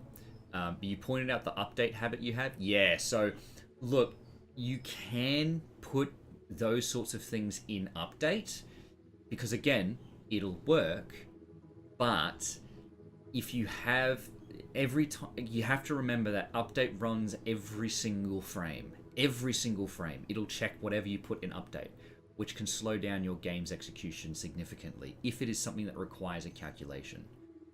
So instead of putting everything in update, try to figure out a way to only have those things run when it is needed.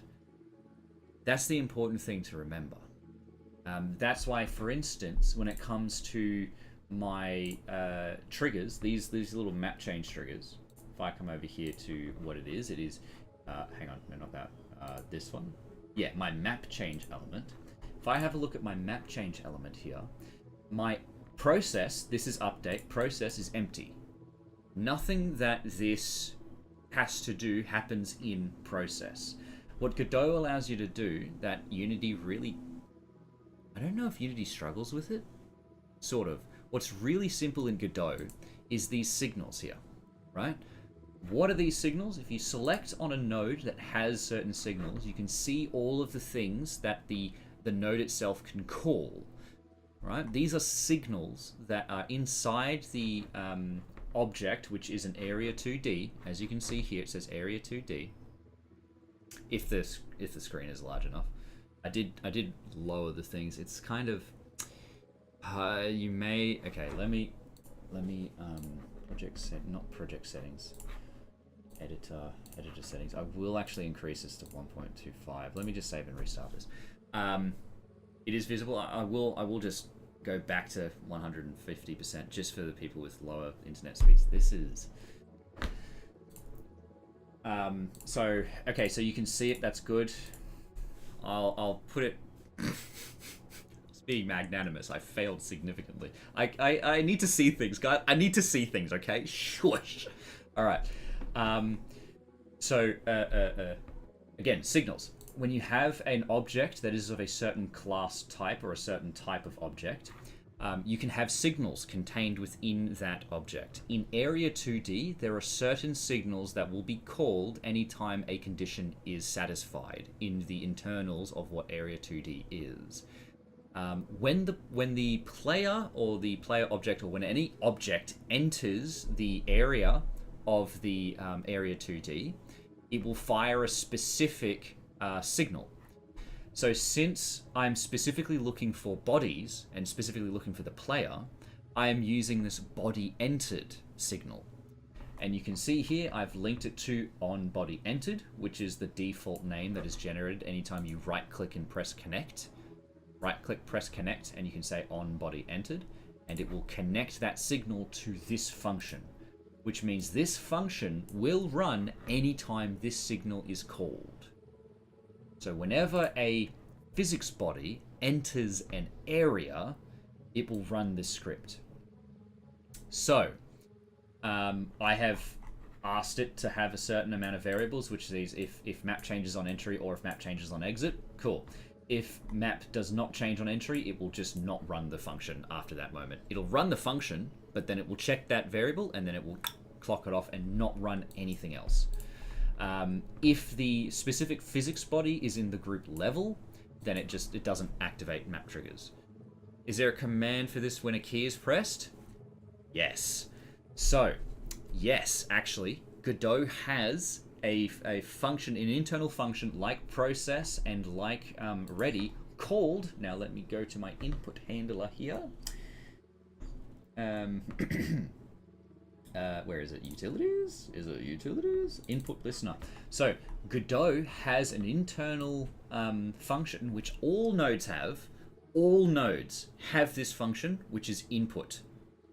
So input, and now, don't think about it that you need it for WASD. Think about it that you need it for up, down, left, right. Right? Because that's what WASD. Up, left, down, right. Okay? That's what you need it for. we come up to project settings. You have your input map here, and you can see the different actions that you can assign. Slapped you in the face and you're like, what is it? No, you can see here you have the different actions that you can assign certain keys to. So I've got move up, assigned to W, move down, assigned to S, move right, assigned to D, move left, assigned to A. It's best to do it this way because that means you can update your key bindings without having to go through every single time you've used this specific key binding to change it. And the way that you activate or you check for these things is by running the input script. Anytime any input is received, this script is run.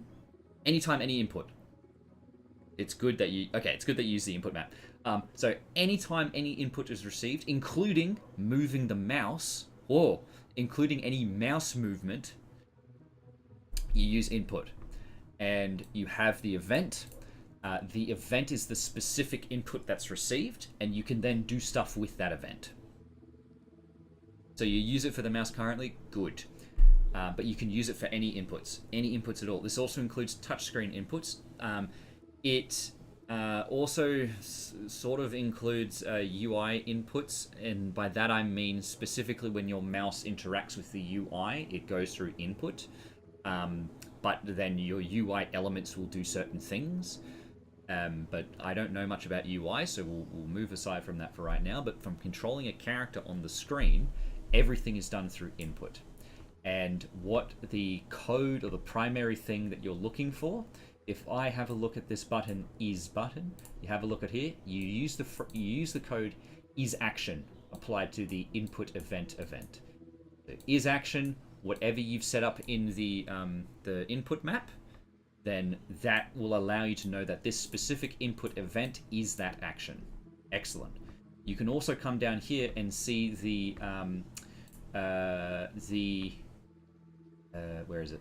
Here it is. You can also come down here and ask whether or not the event is pressed or whether or not the event is released. Those are the two keywords you have. Well, actually, in fact, released is just the opposite of pressed.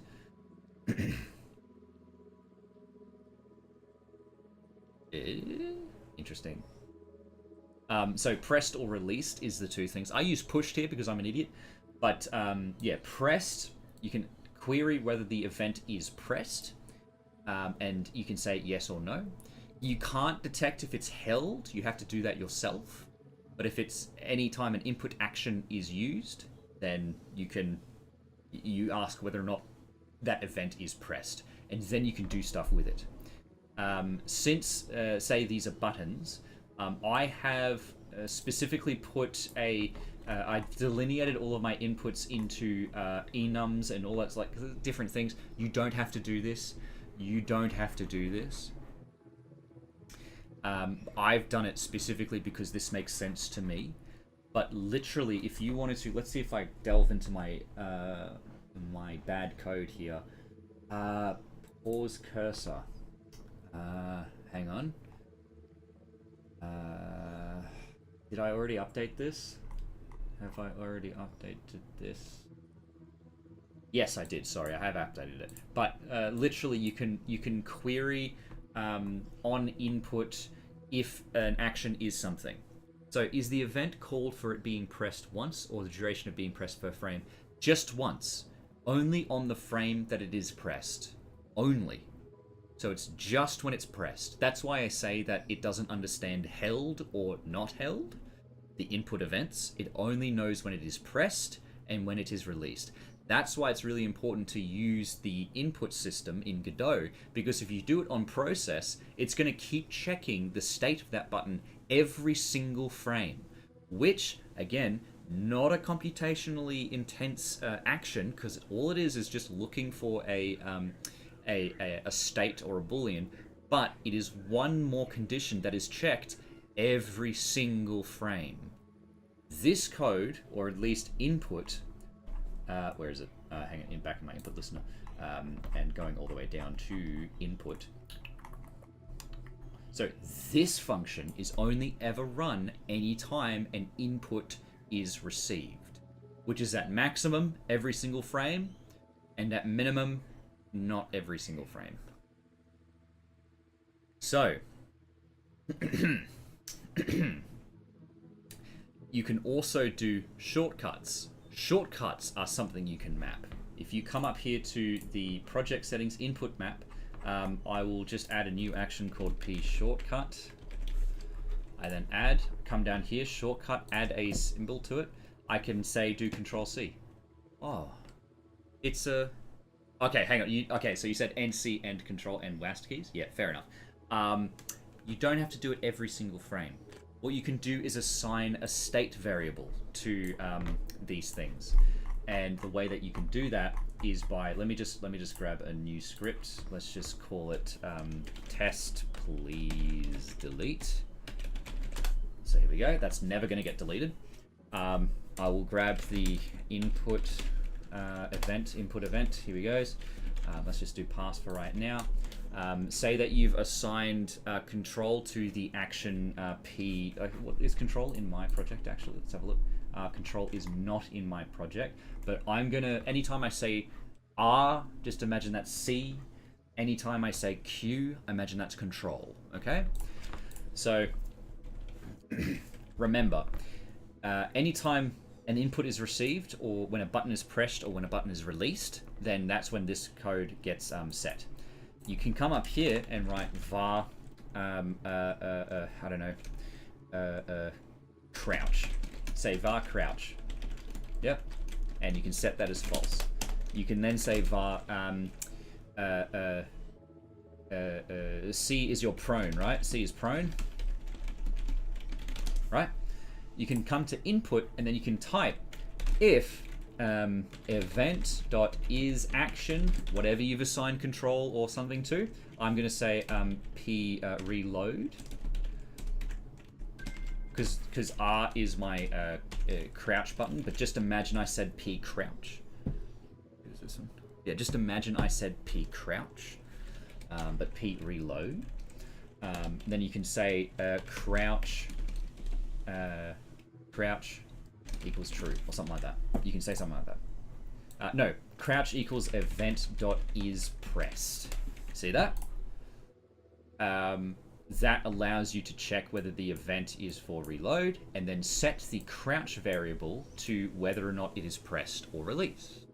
This allows you to have a variable which listens and only changes anytime you have an input, and I've avoided using process here. Same thing for if it is a is action p swap. Has to be a string name. You can do prone equals event dot is pressed. So you see like this. The other thing that just flicked up on screen, which you may be able to use as well, is this one. So I'm just going to comment this out. I'm going to come here and say crouch equals event.isActionPressed. You could use this one, ill-advised, for this specific purpose. It is ill-advised to use this because what happens now when you release a button, it will run the input again. Hang on. Let's just get rid of this. Ill-advised. It's ill-advised to use this because when you press C, it is a specific input. When you press Control, it is a specific input. So if you want to do something where you hold both Control and C, and they're two different actions, if you press C, Control is specifically not the action being pressed. So it will return false for Control, and so it will reset the prone thing back to false. So you shouldn't do a list of is action pressed. Instead, I recommend doing this one, which is if the event is action, modify that. Now, what happens now when you release the button? It will run this again, and it will register it as the action, and it will register it as not pressed. It will do it automatically. It doesn't only run when the button is pressed. It will run when the button is pressed and when the button is released. So that's when input specifically runs. When it is pressed and when it is released. because those are two input events. Do you see? They're two different input events. Pressed and released. So that's why input is really powerful to use. And again, we have not touched process here. You can if crouch do thing, if crouch do thing. You can also do else if prone do thing. Whatever order that you pass, you can try. You can do. Else, it's elif. It's elif. So yeah, if crouch do thing, if prone do other thing. This will mean that whenever crouch is set to true, it'll override whatever prone is doing. But that's anything I go on. Hello, good afternoon, Sarah. It is good to see you here. Welcome back. You might notice I now have the things that we were talking about last time active. I've got the affiliate status, which means that we also have ads, which I'm not very happy about, actually. I'm quite disappointed in that, actually. And it's been 18 minutes since the last ad. And I don't know, it doesn't tell me when it goes up again, which is upsetting. So, yeah. That's good. It is good you need to rewrite your code, Pull Zero, because any rewrite necessitates, well, not necessarily necessitates, but any rewrite means that you can write that code again, but with the knowledge of that you have acquired for now.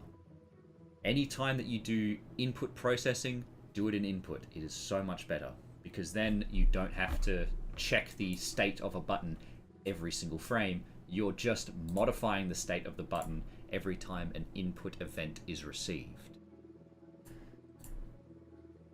Now I want to introduce you to another method that is contained within input events. If event dot get action strength. What does that mean? Oh, excellent. That's good. I'm still learning about everything as well. Look, I have no idea about anything that's working, and I'm fairly certain it's not actually set up properly for what I've actually changed it. It may take a little bit for it to update, but yeah. Freedom Dow says, I don't have ads. I rebuilt Twitch into a Python GUI, and I use Helix and Twitch HPI to chat, and excellent. So brilliant. No, that's great. Hey, yeah, I do have subs from people who, no, that, Dom Dow. Calm down. Oh, I'm being too loud, sorry. You have programmed your own Twitch viewer just to avoid the ads. Like, I say calm down, but I also say fucking Godspeed, man.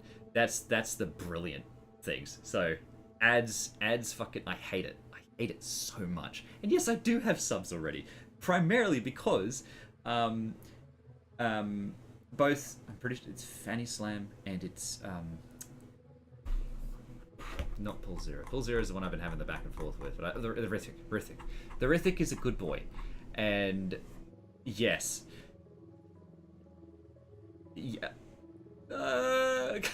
Some of us may be regretting that decision. I'm sorry. Support even if you don't have ads, right? Okay, hang on. But I still. Oh yes, excellent. Yeah, cool. Yeah. So that's one of the good things. Yeah. Anyway. Like, yeah, I have set that setting, the setting that gives me a warning anytime there's an ad, but it's not doing it for me for some reason. It is not doing it for me, which is upsetting. I went through that, Sarah. I went through that. Don't ever have an ad block. Don't ever have an ad block. It is bad. Don't use my ad block that I recommend against that you don't use is uBlock Origin. I only use uBlock Origin to ban myself from YouTube. Okay? But don't use it to block ads, okay? Very important. Yes. I am aware that some ad blockers, like, it really depends on how they've programmed the way ads integrate with things, and whether or not the ad blocker is specifically set up to detect those things, because there are some ad blockers that are really good at preventing those intrusions, and some ad blocks don't get updated as much. But yes, Mr. Lorithik, have a good sleep. It's bedtime for you. It is good time to go to bed. Good time. Anyway. But yeah, so that's yeah. It can be difficult because the likes of YouTube and the likes of Twitch always update how their ads get run so that they can subvert the use of other ad blockers. They also try to update the detection of certain ad blockers in your browser, which to me is a bit of a that's a bit of a messy sort of not good sort of area. But enjoy the tangent to the side of game dev. That's what you come here for. That's what you get when you have shush. That's what you get when you have a Quillo stream. It's tangent with a side of game dev. But in any case, it's hard. It's hard. And that's good. It's good to find an ad blocker which really works for... Well, sorry, no, it's really bad to get an ad blocker that really works for what you need it for and the things that you do. Really bad. Really bad. Really bad. Really bad to find an ad blocker that works for the things that that you need it for. And again, uBlock Origin is only installed on my Firefox as an extension in the Firefox Extension Manager. You can download it real easy, so please try to avoid that. But it's real simple. You just search uBlock and it's there. I have not had any personal issues with it. And I only use it to block myself from Reddit and YouTube to avoid my addiction, which it allows you to do by going into the blacklist and whitelist option. I'm fairly certain uBlock has support for Twitch and YouTube. I have not personally used it for those things, but be very aware that uBlock is something that exists. I love darting around these things. It's fun. Anyway, game dev. Here we go. I need to actually fucking focus now. I am able to now build a little shop. I'm able to build now a little shop. So, I am going to go to make a... I'm going to make... do I need an icon right now? Probably not. Let's go ahead and select my... Oh, by the way, you might notice how I pan. I pan in a very interesting way. I learnt this by playing a specific game. Remember, did this delete the education script? No, did you not listen to me? You weren't taking notes. I said, test script, please delete, and then I immediately said, this is never going to get deleted.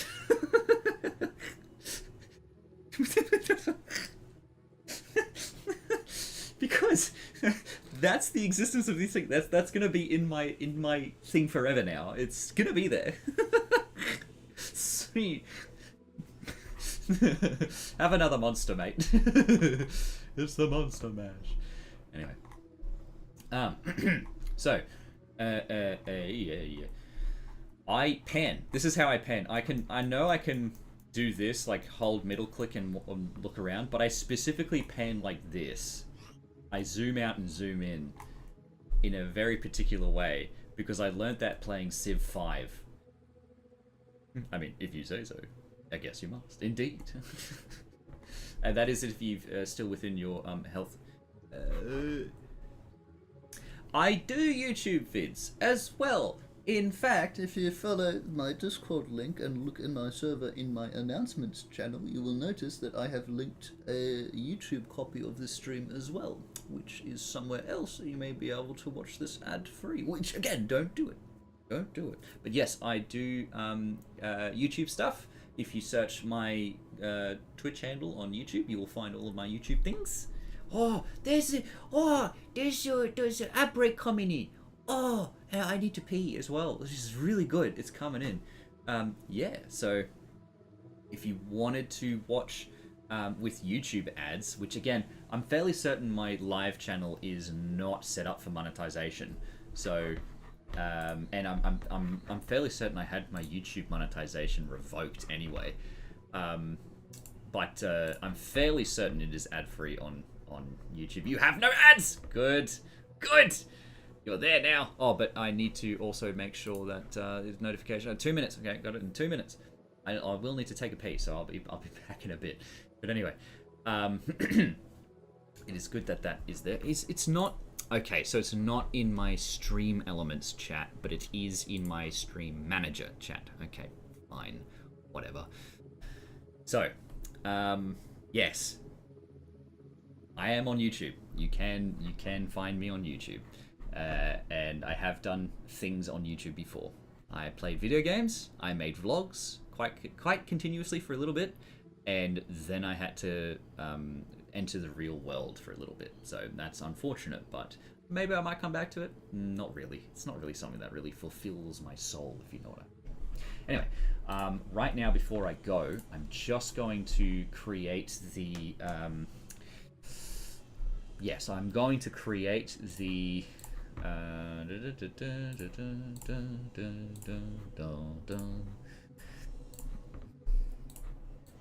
I'm just going to create the oh dear, the oh 59 seconds. Just gonna create, excellent, my little hole for my upgrades menu. Now, I'm actually thinking, I'm actually thinking I'll actually put it over here. This is where I'll have my store. So, just follow from my personal YouTube. We'll also get onto my studios account. Oh, okay, yeah, excellent, cool, yeah. Oh, ad break in 30 seconds means I can go pee soon. So I'm gonna put the upgrade store here. I'm gonna put it right there. I reckon that's probably where I'll put it. I'll get a pee break soon. Just hold tight. Oh dear, that's a oh dear. Ah, someone's followed me. Ah! Thank you, the Lone Ranger. Welcome aboard. Haven't you followed me before? God, that name is familiar. There's a break coming up. Oh no! Okay, I need to pee. God, I need to pee. Sorry, I'll be right back. Oh, my legs. Oh, my legs.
being forced to take a break every once in a while is good.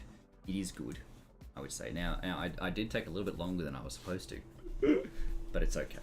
It's okay. Wow, 2 minutes. Crikey. Oh, maybe just a minute. Okay. Anyway, so I don't have a two-side thing, so I'm gonna have to select all of this. In fact, let me just select all of this and shift it over. No. There we go. So tile map. Let me do this.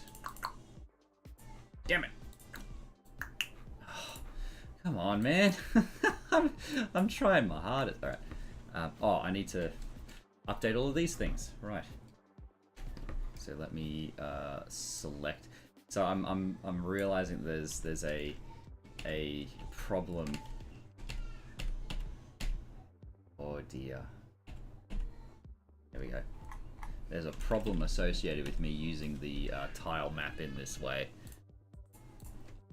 which is that everything becomes something that I have to update anytime I want to make a little update on this thing. So I'm running into a bit of an issue.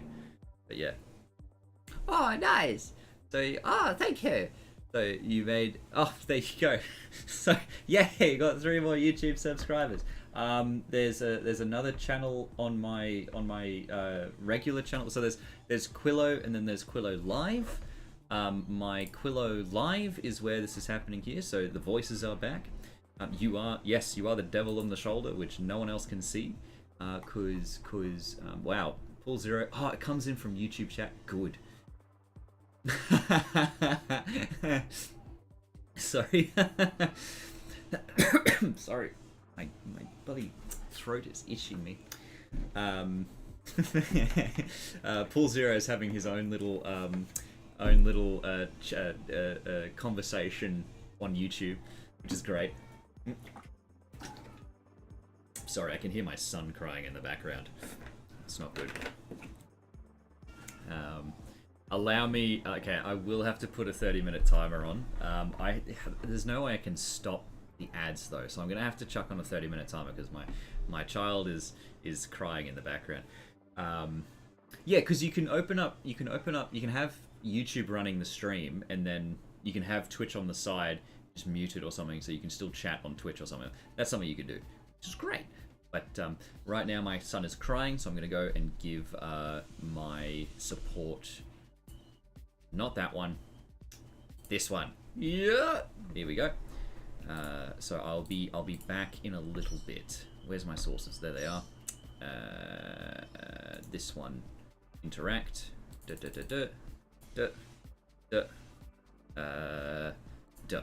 Cool. Excellent. I will be right back. Again, I can hear my son crying, and it's pissing me off. As in, I need to go do something. Like, not okay. Pissing me off is the wrong word. I need to help. I need to. Yeah. Bye bye.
Hello.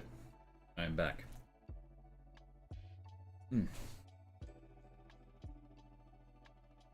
Ah, my son was having a bit of a cry, and my dad mode was activating, and I was like, I gotta go.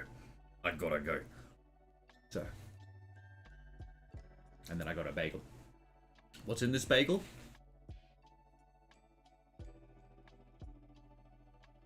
Vegemite. Only. Just Vegemite in this bagel. It looks like the portal into the Black Death. But it's amazing. It brings me in touch with myself. You know what I mean? Like I'm touching myself right now with this Vegemite. Fuck. Wait.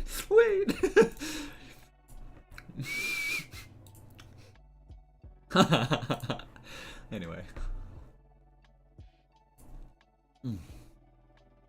So.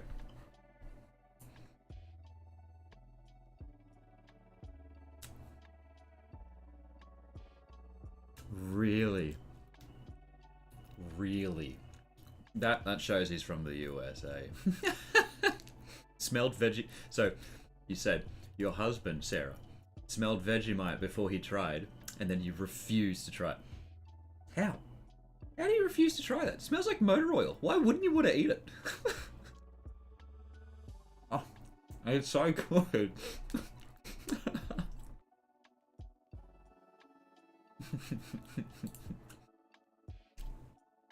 Oh, it's so good.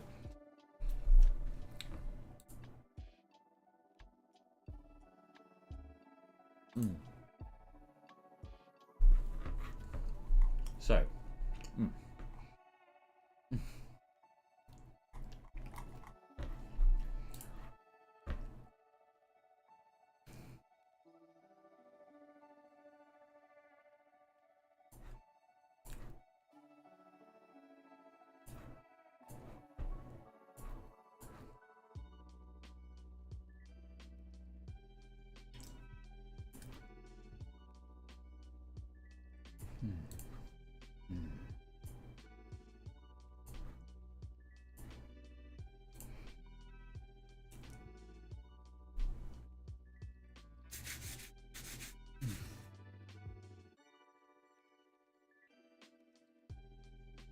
oh, it's amazing. The thing that...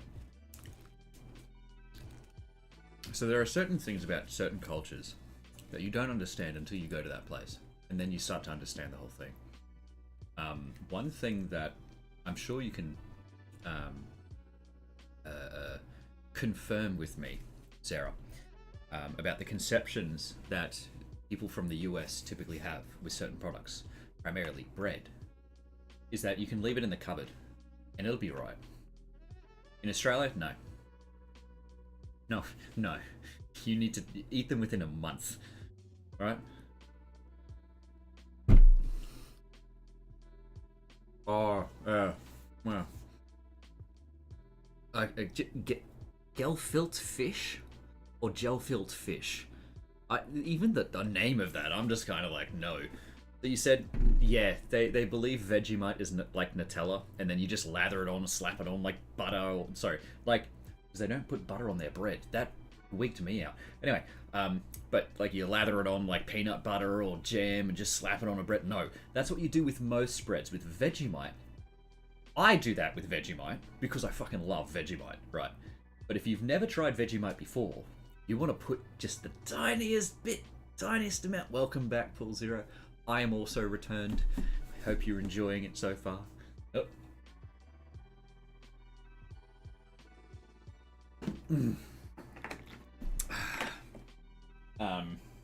But yeah, so Vegemite. If you've never had Vegemite before, you put like the tiniest bit. You slather it on. You spread it as much as you can, because you need to take it in a small dose. But the more of those that you have, you build a better amount. But when you get to a point like me, I'll eat Vegemite straight out the jar. Like dead set. I'd eat it like peanut butter on a spoon. scoop it up.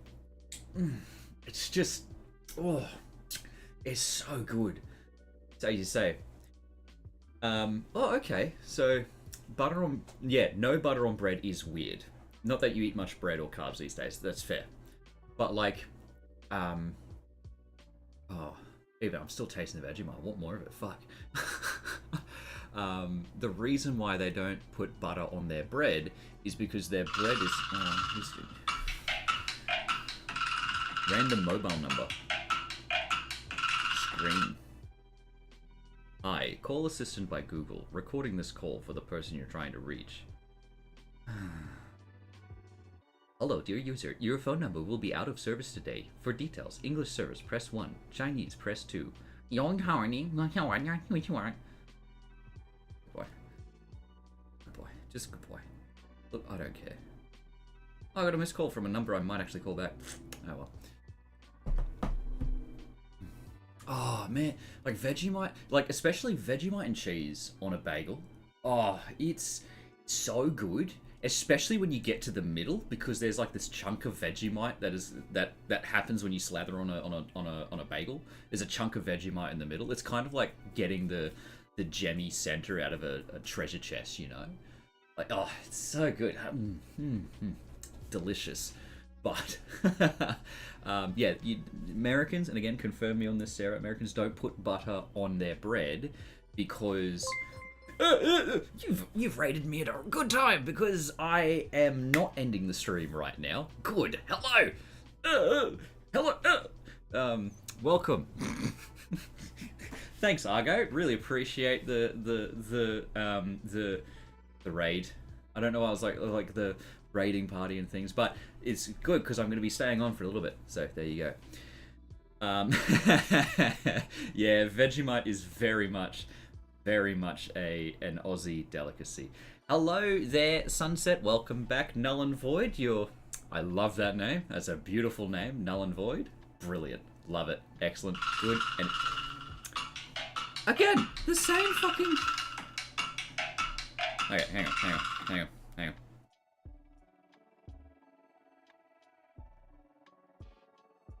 You many times, but can't contact you. You have an urgent document notification. For detail, press 1 for English, press 2 for Chinese. 移民局通知，我们已多次联络，但联络不上您。您有一份紧急文件通知，查询详情。因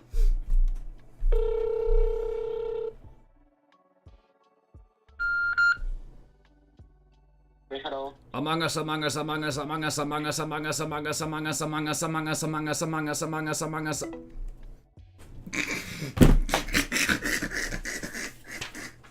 That's how you deal with scammers, kids.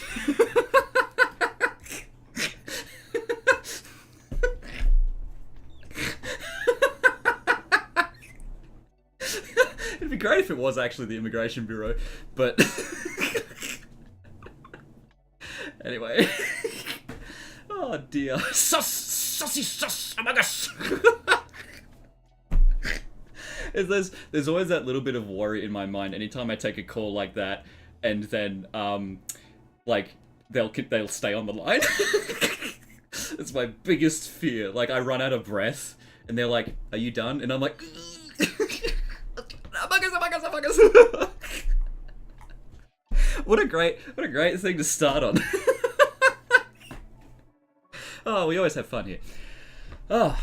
Anyway, I know what I could put here as the icon. Hang on a second, guys. Oh, mate. Welcome to the stream. We have fun sometimes. I am just figuring out how to put a shop. I'm putting a shop. I'm making a shop. And I've just completely distracted from what I was talking about before everyone decided to come in. We were talking about Vegemite. It's great. Hot chip sambos with chip. Oh yeah. We call them chip booties because my dad was from Holland and Dutch. Well, my dad's dad is from Dutch, Holland, and the Netherlands. And they make chip booties, which is the same hot chips on a sandwich with butter and loads of tomato sauce. Oh, so good. Good with garlic aioli too. Excellent, fantastic stuff. Like, yes, I do come from the land down under, Mr. Sir Edward. I do, from the good old land down under. Big old, looks like an H or a cat dog if you highlight it in the correct way.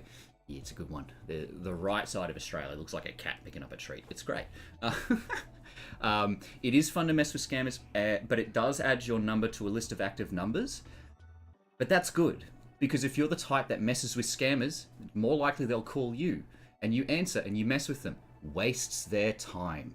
It is so crucial that if you're the one that likes messing with scammers, that you get added to the list of active numbers of the scam numbers, because that means they are spending time with you and not someone. I love that way of doing it, where you answer a scam call and say, actually, you're called America, sorry. And that's it is. It's like, you just waste your time. Like, waste their time. Really, that's the objective and the goal of when you want to get your name added to the list of active numbers. It's so that you can waste their time, because the more time they spend with you, the less time that they're going to spend scamming some old lady out of the rest of the money that they own. And that's like the most important thing that you can do when it comes to these scam calls, is to make sure that you waste their time. Waste their time. And if you really want to get good at it, you don't say that you waste their time. Just sort of sit with them for a little bit. One of my... What are you wearing? And if it happens when you're streaming, it's choice content. Yes! I'm like... And it even happened immediately after I got raided. How's that, hey? Good stuff! I was like, I gotta answer this. Oh, dear. But anyway, that's content for you. Anyway, yeah, so the more time that you spend with the scammer, the less time that they get to spend with someone who is more susceptible to scams. So that's why I find it to be really, really crucially important that if you're the type that loves to have fun messing with scammers, that you do answer them, that you do that you do answer them, and you do spend the time with them, because the more time they spend with you, the less time they spend with someone who's actually going to give them their life savings. I had this plan of a way that I'd answer, where I'd have a chair set up, and I'd basically just make a whole bunch of things saying like, oh, I don't even know why I even answered this call, mate. The bank's just foreclosed on me house, my dog just died, and my missus left me. Like, I'm just not really in a good way. I guess I just wanted someone on the line. Can you just start your speech? And then they start talking, you knock over the chair, and then just silence, mute the microphone. Just that's how I want to mess with them. Oh dear, I really like the I have always said that scammers hold a very special place in society, where the more cruel you are to a scammer, the better. The better it is. The more cruel you are to a scammer, the better. They are the one creature on this planet of Earth that you should not feel guilty about being as cruel as possible to. As cruel as possible. Like, I'd feel a little bit upset if, yeah, your voicemail is just Gangnam Style. I love it. And yes, yeah, and Sunset, I did sort of pass by it a little bit, but you said, heavy breathing, what are you wearing? Like, make him uncomfortable. But like, I'd feel a little bit bad, like a spider, right? Like a spider web. My son's screaming downstairs, it's great. Like a spider, right? I feel bad if I like, not kill a spider, but like, have to, like, accidentally run into a spider web, right? I feel bad because I just ruined someone's house. If I cause a scammer to, like, if I emotionally abuse a scammer, nothing, no feelings. I'm happy. This is good time. Good feelings all around. Because again, they deserve nothing. They deserve none of your things. None of your human empathy should get wasted on a scammer. Because you can tell them straight up, that, look, I have no money. I can't do this. And they will do anything they can to get the last 30 cents that you have in your account. They are vicious. They are vile. They deserve none of your empathy. So, yeah. You've called the Kennedy Sperm Bank. How may I help you today? That's another way. Just mess with them. Just mess with them and have a damn good time with them. Like make them worth your attention by just messing with them, you know? So, how do I want to set up this shop? I kind of have the idea that I'll have... I guess I'm going to need to make the shop modular. I'm going to have only the upgrades relevant to the gun that you're holding visible, though. So, we're entering into the creation stage of a, I guess I'm just gonna,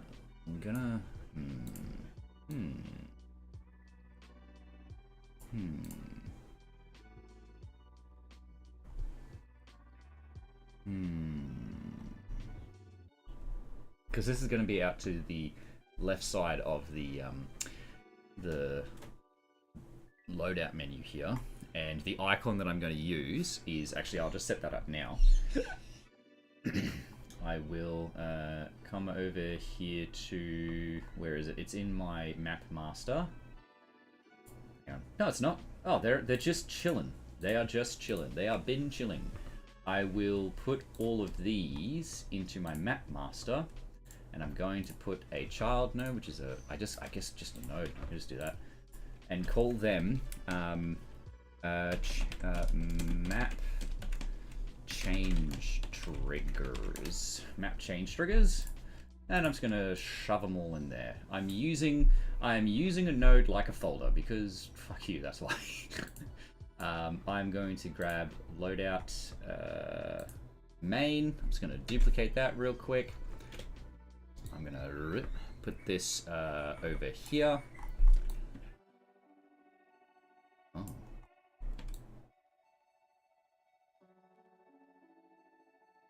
Very cool. I'm going to call this one loadout. Oh, wait. Yeah. Loadout shop. I'm gonna call it loadout shop, and I'm gonna oh no, that's fine to keep that one detached. You keep changing languages. That's another one. Lo siento, no hablo inglés, and then they speak. Oh, lo siento, sí, señor. Fucking estás trabajando. I don't know. Estás trabajando ahora, and then you're like, aha, ma baref. I don't know what that language is. There's a 3 in that language. You put a 3 in a word. You just slap them with Polish. Slap them with Swedish. Slap them with any language that you know until they hang up. Like, just hit them with things. Just slap them. Actually, reach through the phone and just slap them in real life. Again, they deserve none of your sympathy. I am going to put a coin. I'm going to go materials. I'm going to go bits, and yeah, I guess. Let me grab add child node. Animated sprite 2D. I could make it an animated sprite. Sprite frames. And I'm gonna call it just default, that's fine. I will add the materials bit open, and just all of this done. Add all 16 frames, let it run at 16 frames a second, and just repeat.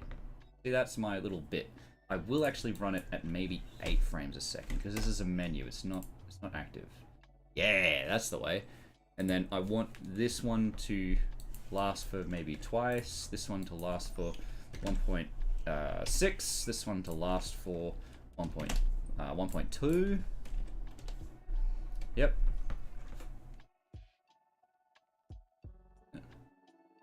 Sorry, my things are. You speak 5 languages, of which 3 fluently and 2 at a basic level. Yes, Pool Zero. I speak a rough average of about 1.6 to 1.7 languages. I know English. I know un poco de español. Solo un poco. Y estoy aprendido Kiswahili. Kiswahili yangu si poa sana. Si poa sana.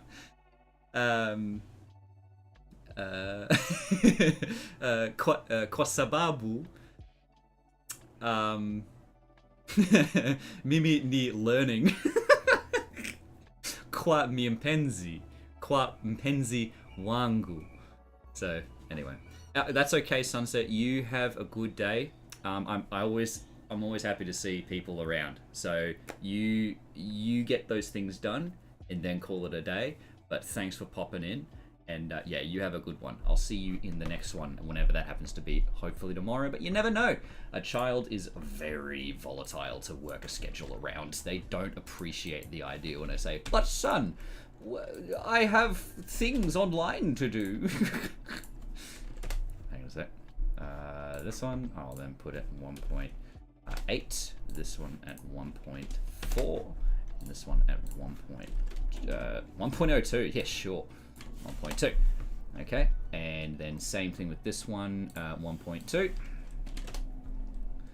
1.4, hang on a sec, and 1.8. Now there's more people here, I can actually ignore them. No.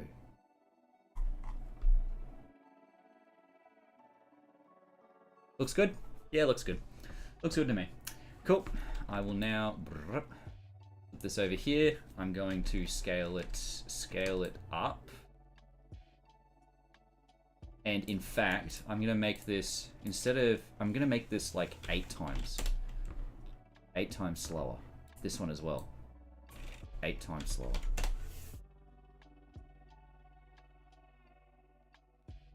Yeah, that's what I'm talking about.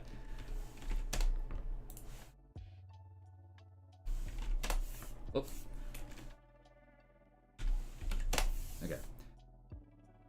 Once you learn basic Arabic, you'll understand most. Yeah, the 3. Okay, so the 3 fluent languages you said, Pool Zero, grant you the superpower to understand most of all Nordic language, Slavic language, and most Latin languages, which is good. Once you learn Arabic, you'll also understand a little bit about the language I was speaking, Kiswahili, because Kiswahili, or Swahili, is based off of an old version of Arabic. So once you learn that, you may understand a little bit of Swahili, because that's sort of where the Arabians came to Swahili through Mombasa. So Mombasa is the Arabic part of Kenya, and then upwards towards Nairobi. Oh, thank you for the bits! It didn't pop up as a thing, because I haven't set that up yet, but thank you for the bits, Nolan, for it. I just noticed that one was there. When did you do that? I'm sorry. I missed it. I was meant to be... I'm a really bad streamer, I'm sorry. How long ago was that? Oh, here it is. 16 minutes ago. God damn! Thank you for the bits. I appreciate it. 16 minutes ago. Oh, that was with the dolphin. You sent the dolphin. A gigantify. Oh, I see. I see. So, yeah. Yeah, when I say that you might be able to understand a little bit of Swahili, it's kind of like... It'd be like saying that since you know Latin, you know French. You know what I mean? Like, yeah. Urdu, yeah. Oh, okay, so Urdu is more similar to Swahili. Yeah, okay, that's fair. Alright, yeah, that's fair, I understand that. But I know a very little amount of Swahili. Very little amount of Swahili.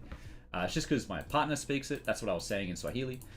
And Kenyans have a way of mixing Swahili with English. And they do it so fluently, so you can even follow along with what Swahili speakers are saying just by... listening, not just by when they interject it with English. So that's part of it. Oh, Urdu is more similar to Arabic. Okay, less. Okay, so okay, yeah, not Swahili. Fair. All right, fair. Urdu is spoken in which African country? Where is Urdu spoken? It is Pakistan and India. Oh, okay. So not even anywhere close to. Okay, not even anywhere close to Africa. Well, close to Africa, sure. India's kind of there, but I wouldn't call India African, right? So, yeah. Yeah, Swahili is very different, so you couldn't even make out anything. Yeah, fair. Okay, so I now have a little shop icon there. In fact, I'm going to grab this animated sprite 2D. I'm going to give it a color. Visibility. I might actually. Ooh.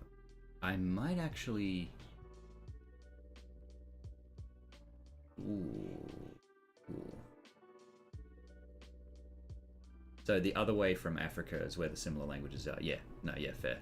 Urdu is spoken in Pakistan, India, and Iran. Yeah. Okay. Yes, because further into the African continent, you have more countries that have more diverse languages. Somalia is a very heavy Muslim presence in Somalia, and most of those Muslims came from places like Iran and Arabic and all that sort of places. So, yeah, fair. So, in any case, I have... This is my little icon for the shop. That's where you spend your bits. So, this is now the shop. I'm also now just going to grab... and I need to grab this and just duplicate that real quick. Drag it over here. And I'm going to call this... loadout shop. Shipoi shop. Update names. Oh. Okay. Did that return any errors? Yeah. Map change element. Right. Oh, right. Yeah, that's right. Because I've got to make sure I can select it. This one. Menu loadout. Ooh. Okay. Ooh. Save. Loadout shop.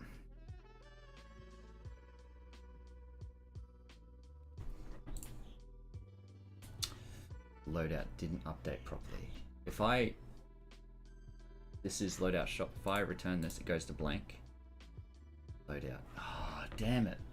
So this has updated because no, it didn't update properly. Ah, okay. Because instances exist. Damn it.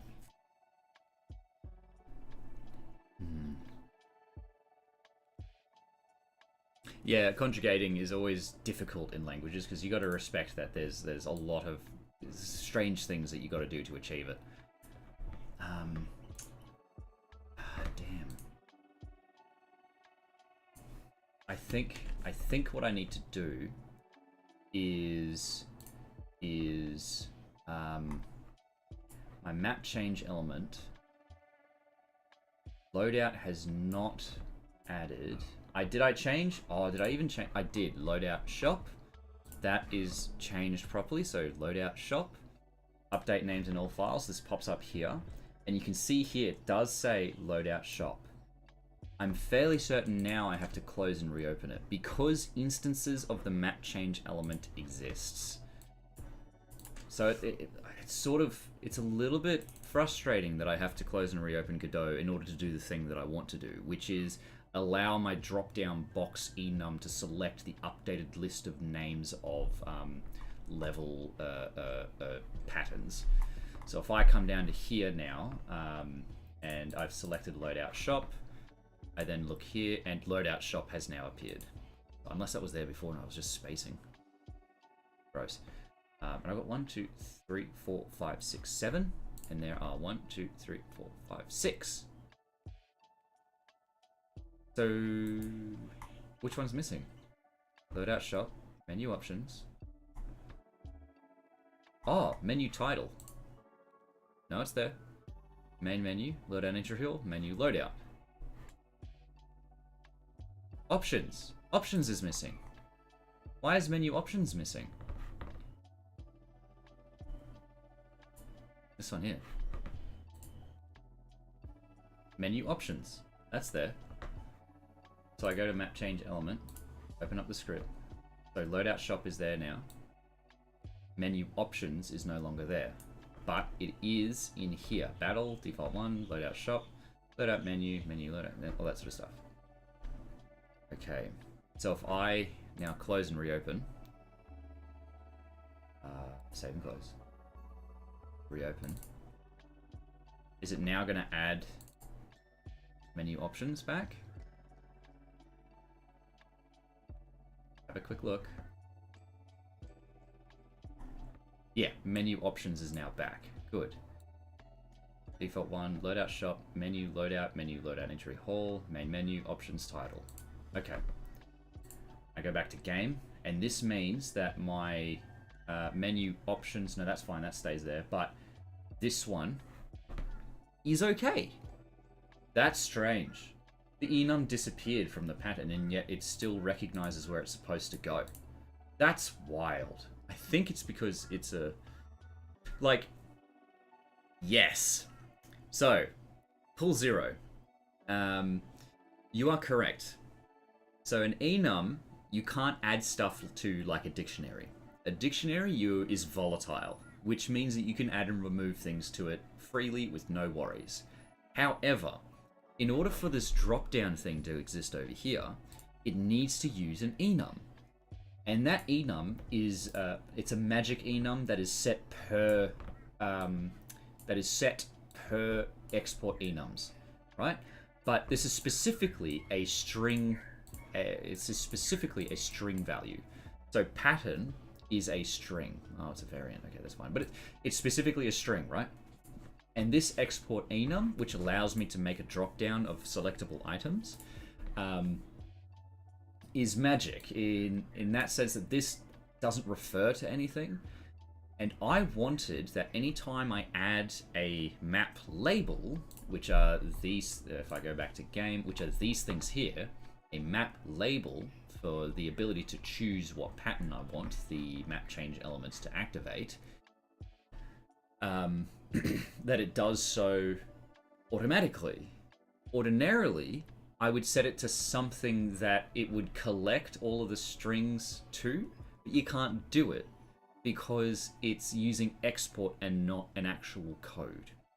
So that's why in my my pattern name code, I have this button here, update names in all files. If I have a look at what that actually does, you see this export tool button, update names in all files, update button, update files. We'll come down here to what update files is. Hello, update files. It will get everything in my file list, which I have saved up here as the files that contain the enum that I want to use. It will go through all of those, and it will split it at this tag, which if I go back to here, you'll see this tag here. It'll split it. Oh, where's the second tag? There should be a second one, right? Oh, no. It just splits it at the end of this. Yeah, right, fair. So it will split it at that tag, this little tag that I've added, and it changes the actual code as well. Yeah, I know you're not quite at this level, but I'm trying to explain it in a way that sort of hopefully makes sense. So if I come back to pattern name element, it will split the actual text of the code file based on that tag. It will find the first left bracket and the first right bracket, and it will get the indices of those.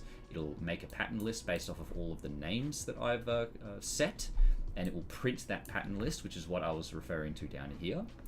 And then it'll just insert the text of that pattern list in between the left and the right caret of the left and the right bracket of what I have found, which is the update enum, the tag. And then it adds update enum and joins everything back together. Great. And then it will replace the file and then update the file. That's all that this does. And this is the same thing, the same procedure that you can see what I was referring to before about like locking yourself into a box and trying to brute force your way to a solution.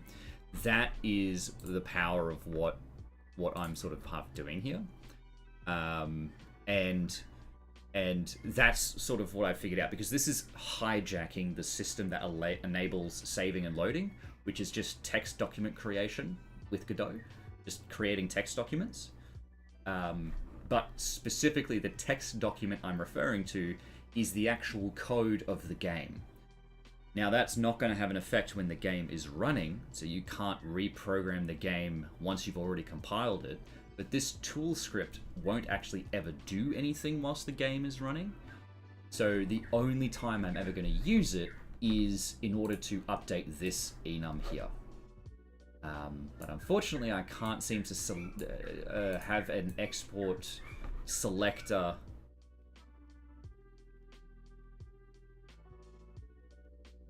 Oh.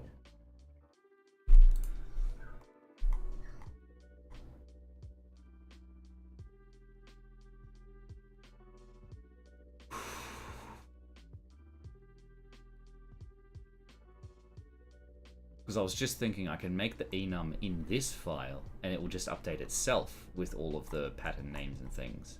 And then I set this to not be a string, but an enum that will know what the pattern list is. Could have begun with writing in files. Yes! See, that's why I say, like, hey, that's all I'm doing. All I'm doing is using the native Godot text editing program to edit the code itself, and that's all I'm doing. Just so I can put all of the names of the maps on this map change area thing, so that the pattern string can update properly. So I can pick a thing out of a list instead of having to remember what I called it. So yeah, see, here you go. That's all it is. Here's my water. Got my water here. I need to have a drink.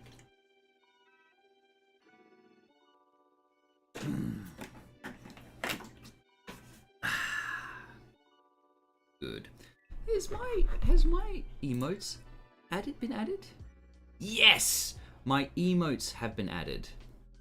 Got it. I have emotes that people can use. There we go. Chuck them in. They're great emotes, hey? They look like Twitch emotes even.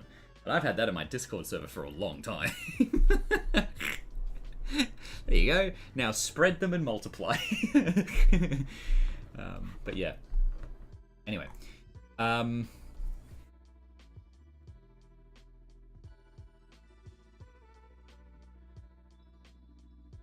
Yeah. You see a bit of code that pisses you off because you repeat yourself? Normal. Natural. Perfectly fine. Change it, update it, make it better. That's all you can do. The dry principle is scratching at your brain. Yes, I know what that means. Let me just see what the acronym is. Yeah, don't repeat yourself. Yeah, easy. Cool. Excellent. Yeah, don't repeat yourself. I stick to that all the time myself. I try not to repeat myself in ways that I could do in a different way, you know? So, yeah. But how? But how do you stick to the dry principle in this way? You could easily turn it into a function, maybe, or a for loop. You could do it as, so if you want to do the same thing to multiple different things, you just chuck it in a for loop and make that thing that you're trying to do, put it in an array and turn that into a variable that you then iterate through. Again, Godot allows that real easy. You don't have to do a for each loop. It's just literally a for loop, and then you just set the variable name to be that. That's all you have to worry about. Let me just jump on this real quick. I did a real good thing making the background be black here. Now, I'm just trying to figure out how to set up what the icons are.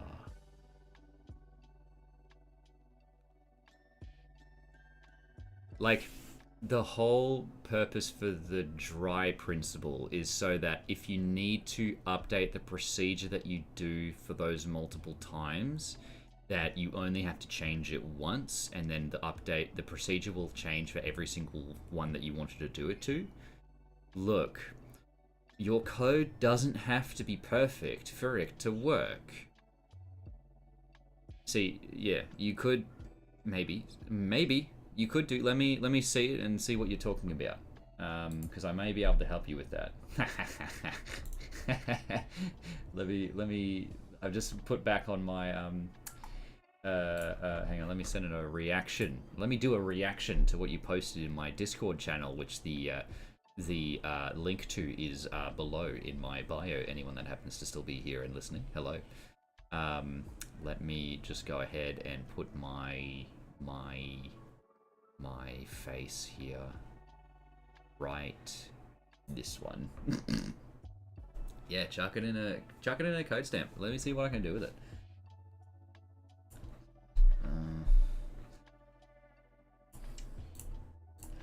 For those that may not be perfectly aware of the procedure that I'm doing right now, I am attempting to force myself. I'm procrastinating on actually implementing the thing that I want to do right now, so that I can think about how to implement it. Because my shop here will be based on whatever weapon that you're bringing into the shop.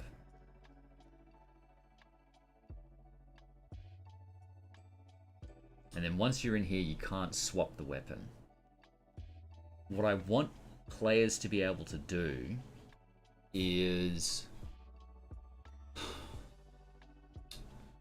And now I'm starting to think about how I'm going to achieve the thing that I want to do, because that will enable me to figure out how it fucking works. Like,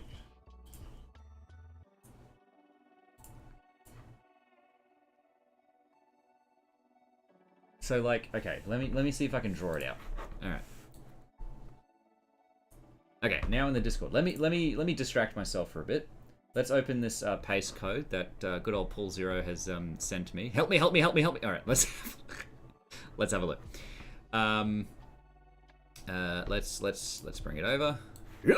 Okay, so let's have a look at what you've done here. So you've got your speeds. That's decent. That's a good way to do it. I don't mind that one. I have done it a lot. One note about code coherency: I would avoid using all caps for anything that is not constant. Your variables should be in lowercase. Your functions should be in camel case, which is the capital letter and then lowercase letters. And personally, I would see that anything that is all caps would be a constant. Not a problem though. Look, if this is the way that you want to do it, this is just aesthetic purposes and code coherency. Let's have a look. So, what exactly were you looking for again? Repeating things. Where 74 to, what was it again? 73 to 105. Let's have a look. So 73 to 105. Here it is. So these ones. Okay. Actually these ones here. Okay. Now you have, where is this found? It is in physics process. Okay.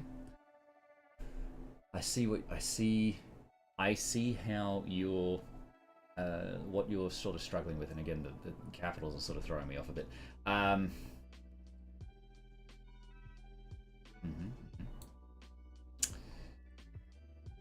Does this have to happen in physics process is my big thing.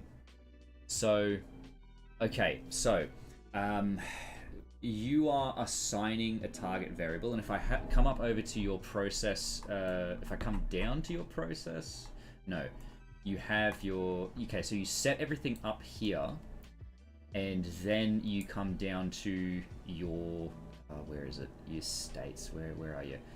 So your current height, yeah, your target height. I do this all the time. I do this what you do.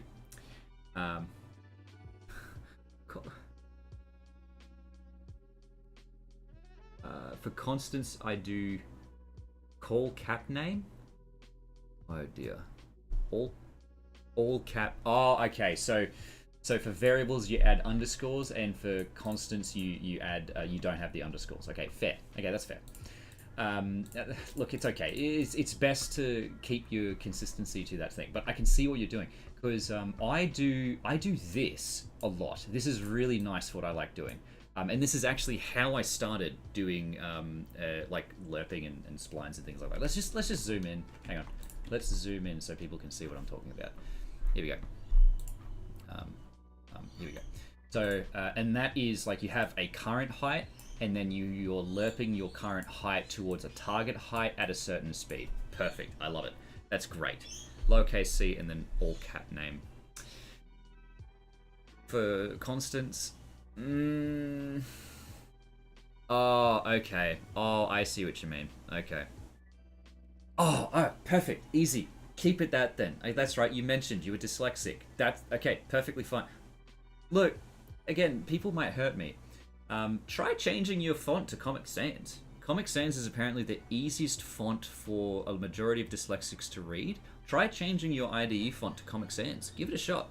You never know what might happen. But yes, it's good to have a font that you can read in all caps. Keep it that way then. Just keep it that way. Don't worry about it. Write in the way that makes sense to you. Now, what I'm saying is, so you have a lot of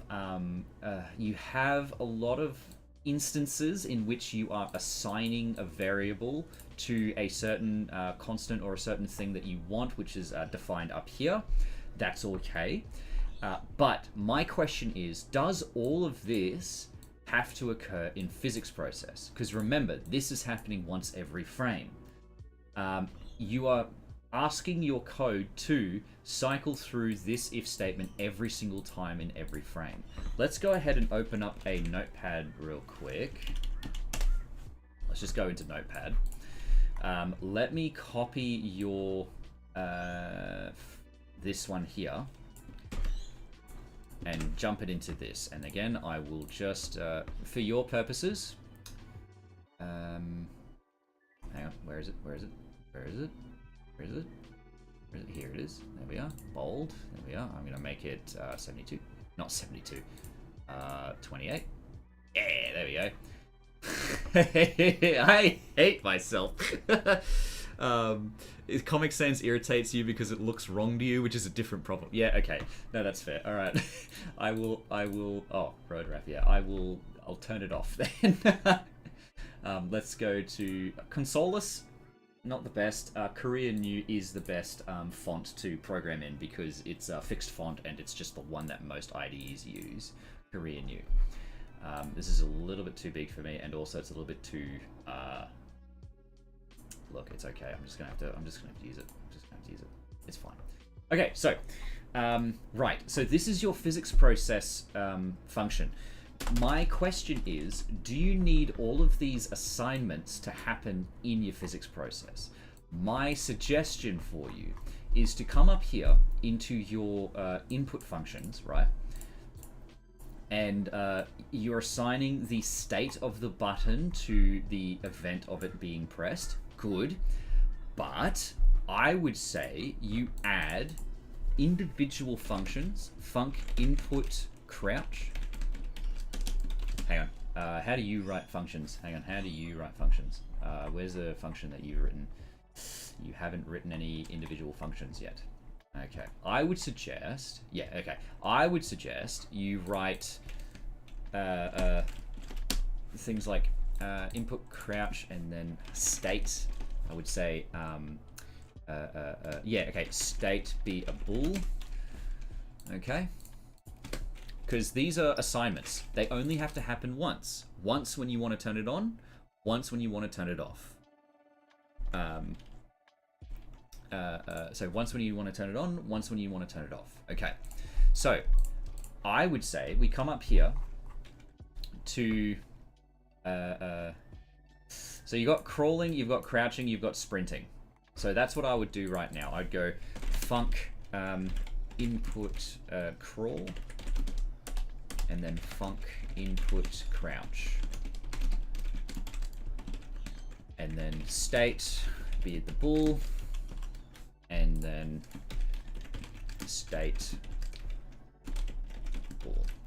Now, I'm only typecasting state as bool because that's what I expect it to be. You don't have to typecast it if you don't want to. It's fine. This part is optional. You can just read it as that. If you know it's going to be a bool, perfectly fine. I like typecasting it just to make sure that I know what I'm working with. Right, so you have this here, right? And crawling will only happen if the player presses crawl. So, if we come up over here and have input crawl, we can then put inside here a, oh, and I'll also just grab your input event. You've got these ones, yep. Your input script. So we've got the assignments happening in a func on its own. And I can go here and I can say if state. There we go. Boom, boom, boom. And then you can also have an else for what you want to do when you want to turn off those things. I can understand why you want to do this if chain here. My question is, does it need to be in physics process? In fact, one easy way to increase your procedure is to increase your frame render time is to grab all of this, not jump, maybe jump. Yeah, okay, we'll chuck jump in there. Grab all of this and put it in input. And you can come down here and you can make a function called let's have a look. Oh, we've got an ad. All right, hang on. There's an ad going. I'll take a break for a sec.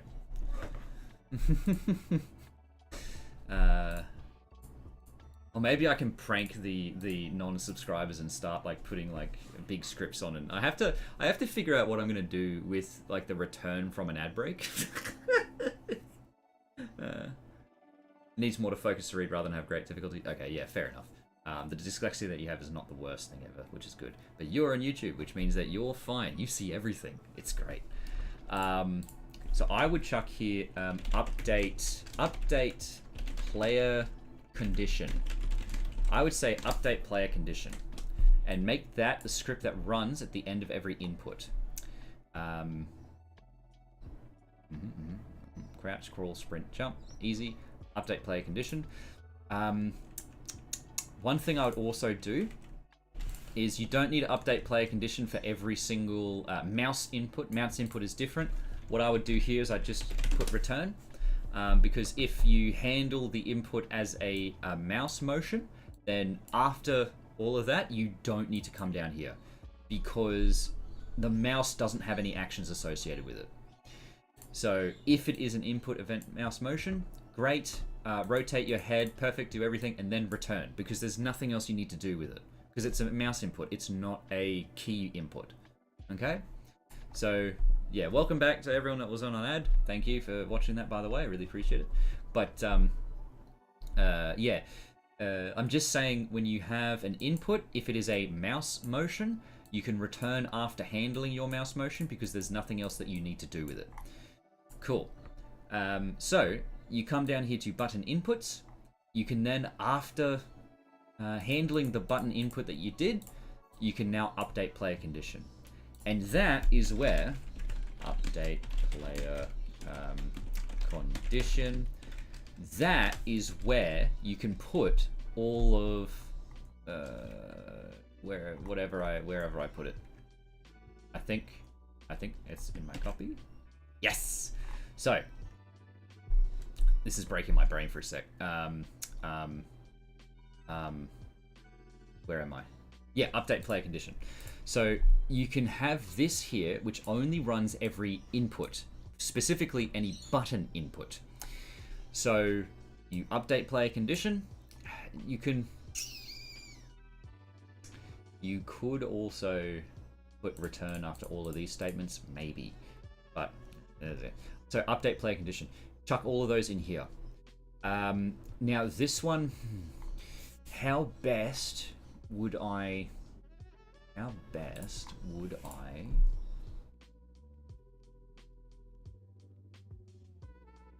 would I set all of these things? Because like I see what you're doing here.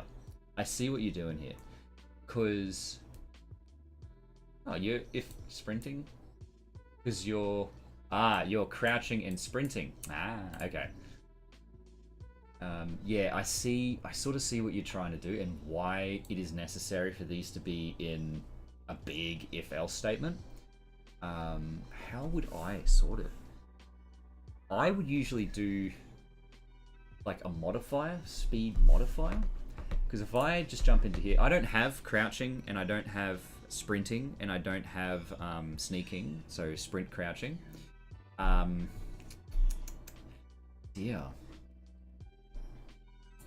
I'm fit. Like, look, there's not much else you can do with this because this is not really repeating.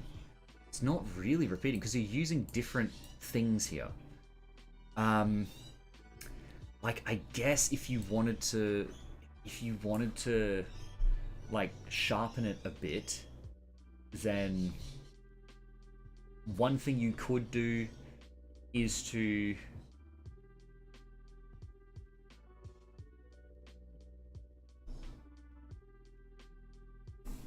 because you got crawl, crouch, sprint, jump. So prone, crouch, shift, space. C, control, shift, space. You got those 4 inputs that you have. Player condition, if crawl, have all these target head side states. Otherwise, if you are crouching. Otherwise, if you're not crawling and not crouching, then you're standing. Fair. If you are sprinting, like there's really no way you can further refine this, in my opinion. There might be a better way to do it, but in terms of how it works, it kind of works. Honestly, it's really not as bad as it might look like. Because at the end of everything, right, it works, and that's all you need to worry about. Let's have a look. If jump and is on floor, velocity, jump velocity, that's perfectly fine. That's acceptable in my opinion. Yeah, because it's tricky to try and determine different instances of when you have like multiple different input modes, and this is honestly perfectly fine. Perfectly fine. But yeah, the only increase, I would say, or the only benefit, or the only the only update I would make in that instance would be just to get the assignments out of physics process, because you don't need to reassign these every single frame. You just need to reassign them when you've made an input. Let's get rid of this input crouch, and let's get rid of these ones because these aren't really important. So yeah, you only need to update them when an input is made.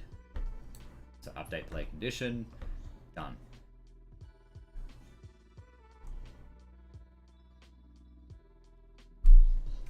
Because you have crouch sprinting is a thing you can do in your game, which is fine. I think it's okay. I honestly think it's okay. Yeah, this is fine. This is okay. Yep.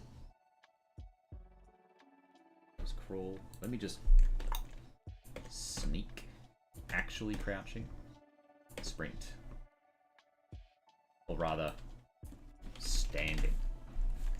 Because you're standing in this one. And then sprinting happens here. See, that's an update. Making your comment, changing where your comments are. Yep, update. There you are. Yep.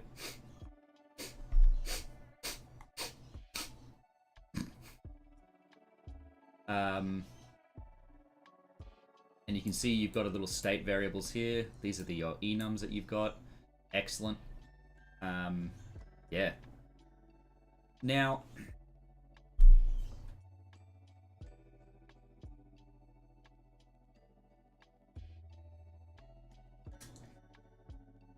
I guess, look, if you want to make it more concise because you've got like target height, target speed in every single one of these.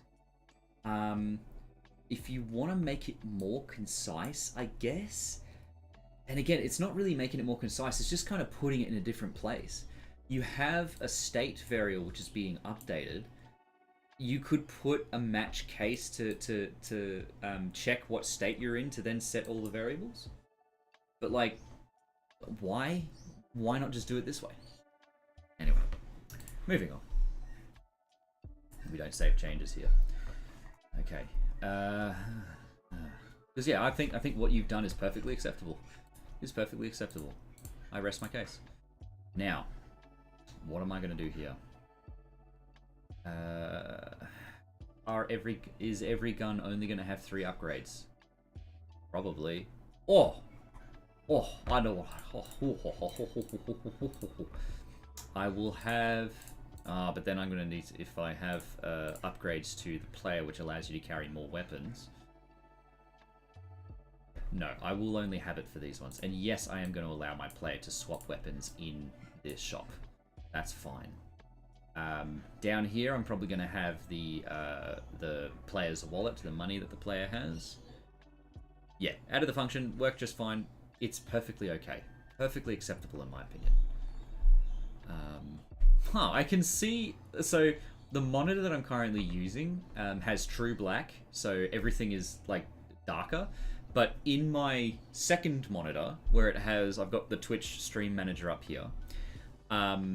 It can see a difference between the background and the black here. And I can sort of see the difference between background and black. Oh, I think it's just because... no, it's not really. But the monitor has true black, which means that this is a lot darker than on my second monitor. Anyway.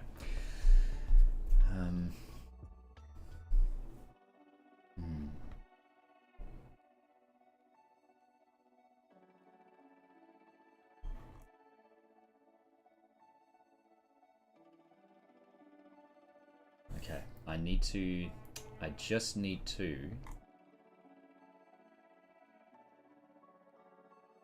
Do I want the shop to close? See, now I've run into a problem. Now I've run into a problem.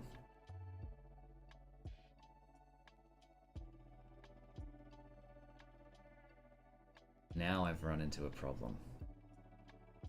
That I avoided successfully with the options menu, which was how do I close a map item, right? Well, do I even need to close this map item? I could just leave it open if the player goes there and then move away. Like, there's nothing wrong with it staying open. It's fine. It's fine. Look, it's okay. Look, it's okay.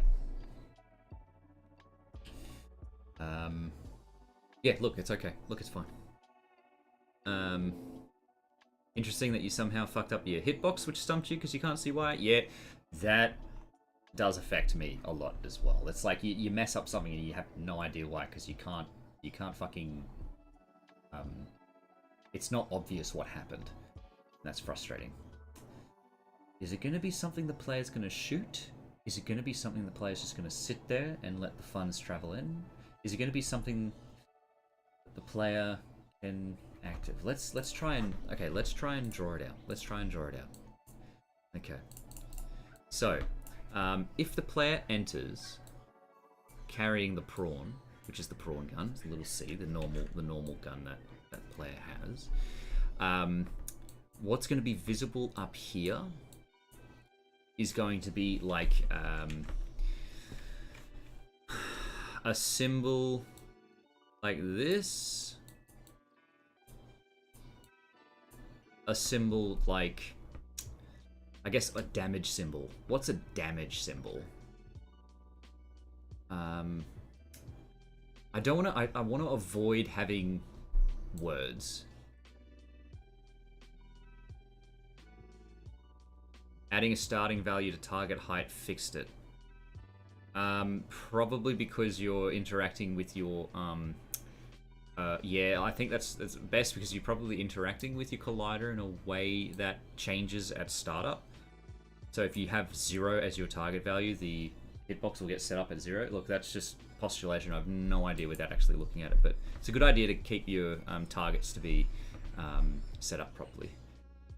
Okay, gun flash. So I guess I'll have the prawn here, and then a bullet, and then impact.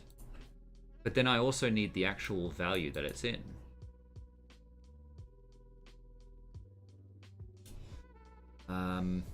And then the next one is magazine capacity, which I can make easy as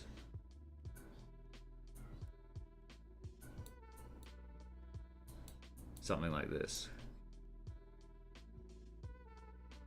Yeah, nothing. It was null. More than likely, if it tries to access it, either it'll break it, and so it'll turn it into nothing, or it will set it to 0, 5 for magazine. Now it's supposed to be a bunch of bullets. I'm not sure if that was successful. Magazine capacity. This one is the rapid fire. I also need I need 3 things. I need 3 things.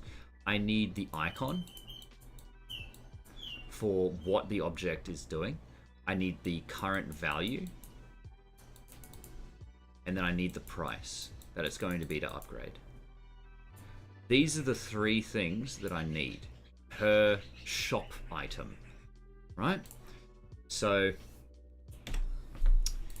if I just focus on, say, if I just focus on damage, let's just focus on the damage for now. Let me come up here and let me put this onto my second monitor because I don't know what the internet will provide me. Damage icon. Let's see what damage icon does. Okay, so I'm getting a lot of machine damage icon. I've got a knife impacting something. Sure. That's an AI image.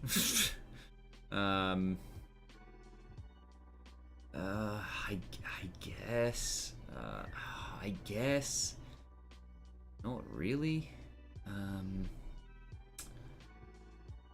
Let's go with damage icon game.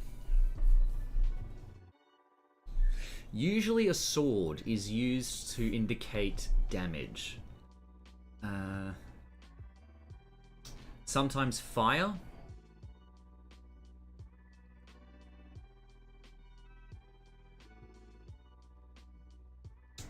It really is up to what I have to sort of guess about it. So let me jump over to my asset pack real quick. Let's see what I have available in an asset pack. I open up Godot files and then I open up assets. Get over. Oh, okay. Oh, okay. So all these are polys. Okay, hang on. Oh, where are my assets? Oh, I have a whole bunch of assets. Huh? Is there a different thing called game dev stuff? Game dev? Oh. 4. Driving, GoPro, drone, Godot. Oh. I swear, where's all my icons? I put them somewhere. If I have a look at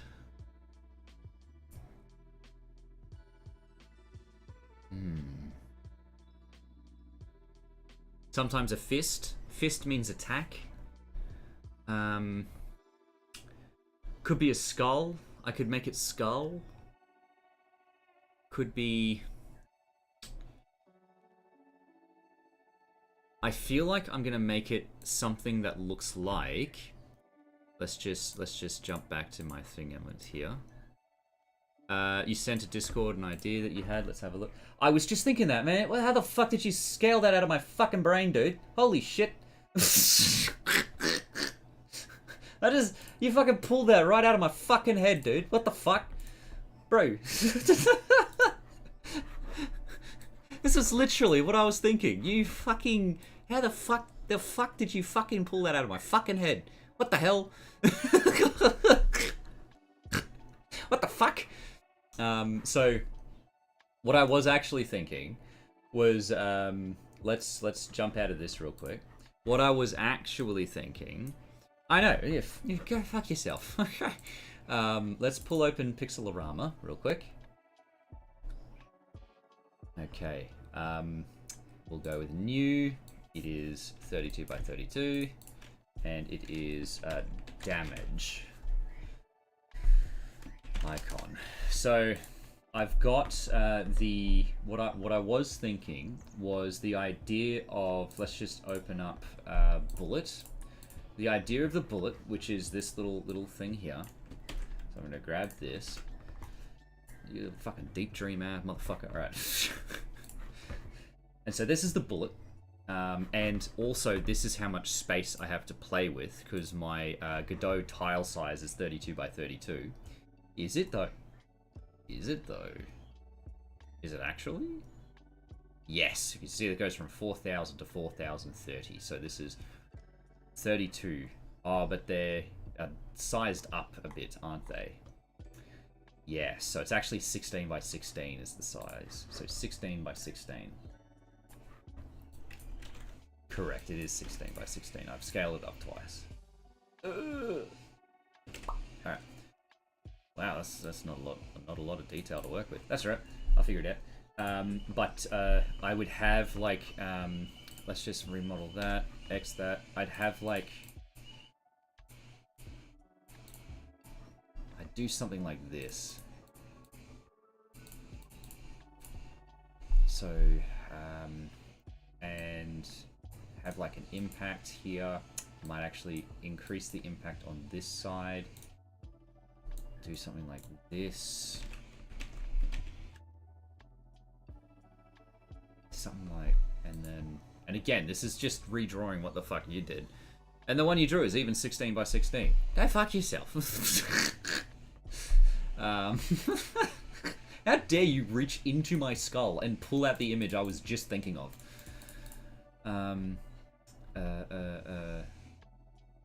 Then I would put a little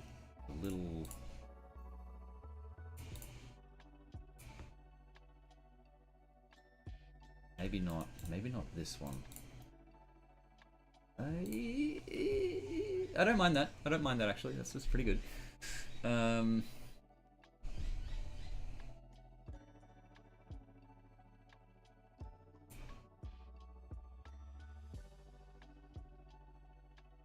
then I'll just darken some elements of it as well.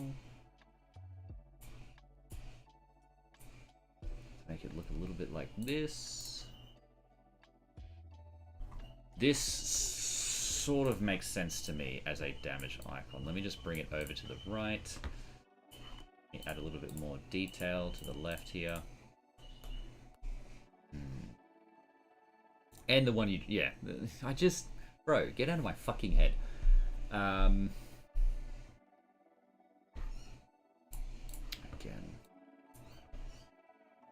could do that.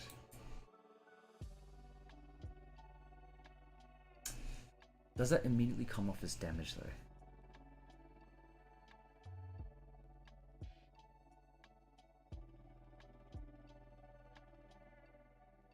I could literally just dumbly chuck a number on top of this as well.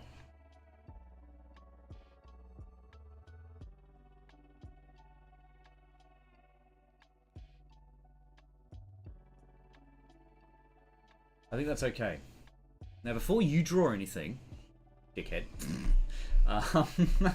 I'm just also going to come... That's it. I'm gonna do my magazine size. I will do a thing like this. I'm guessing a thing like this. I'm literally just gonna draw. Got my bullet still.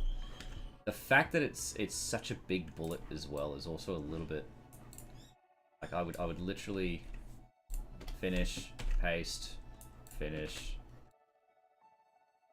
That. Like, that's what I would... Oh, there we go. Have as my magazine.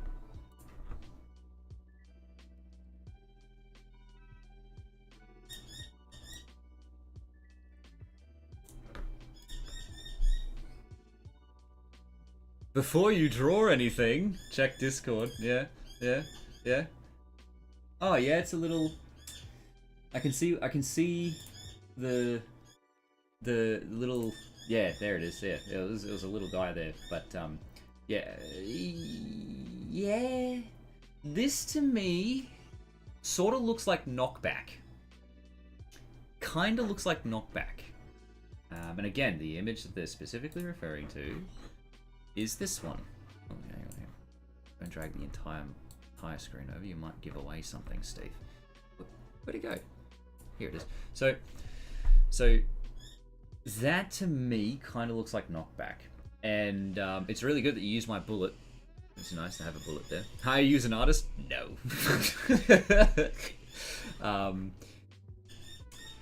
Actually, maybe. Look, I'm slowly gathering people that can help, because I know Felk's Lamp Music is not here. I've sort of said, hey, you know, I want to commission you for music, but make it. But hey, not bad. Look, this is not bad. The specific though of this. Okay, now I will also clarify. I have also assigned myself the challenge of making all of these things myself. I myself am not an artist. I don't do art on the regular. But I think it feels appropriate for the type of game that I want to make, that all of the assets look quite similar. And the way that I'm doing that is by making all of them out of the same sort of design ethos. Which is, I mean, looks bad, but works. Just put this here. I could do that. Could do that. I could do that. Yeah, that's fine. Okay. So, we've got this one. We've got this one. I don't really like the space over here. We'll make it that large. The fact that the bullets 1, 2, 3, 4, 5, 6, 7 would also just cut this down. Bring this in. Oh dear.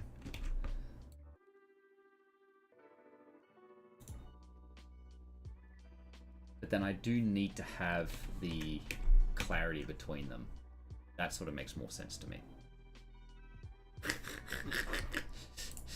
You did whip it out in 30 seconds. That's fair. Look, it's good. No, you have a lot more skill in this sort of field than I do, which is brilliant. I mean, that works. It looks like a good little... Loses clarity in the low resolutions.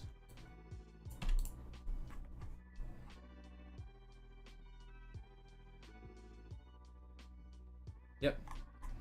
I think that's okay.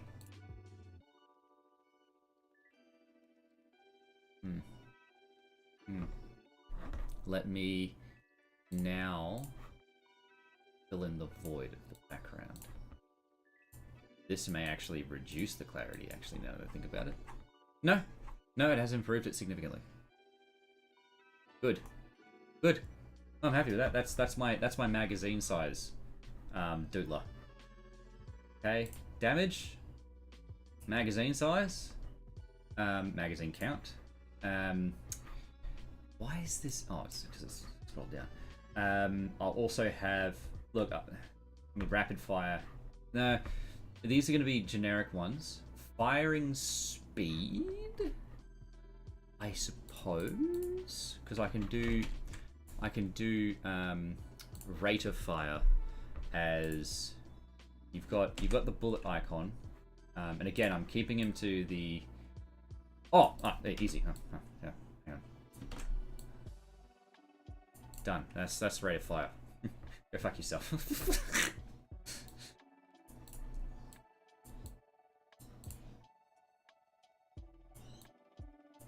Done. Rate of fire. Next, I will like to do a bullet count, which is kind of, to me, looks a little bit more like this, even though that looks very similar to rate of fire, which it's basically the same as rate of fire. Bullet count, and then rate of fire. I was actually thinking. Would do it this way. Well, actually, I'm gonna need to. And again, it's 7. I'm gonna need to draw it.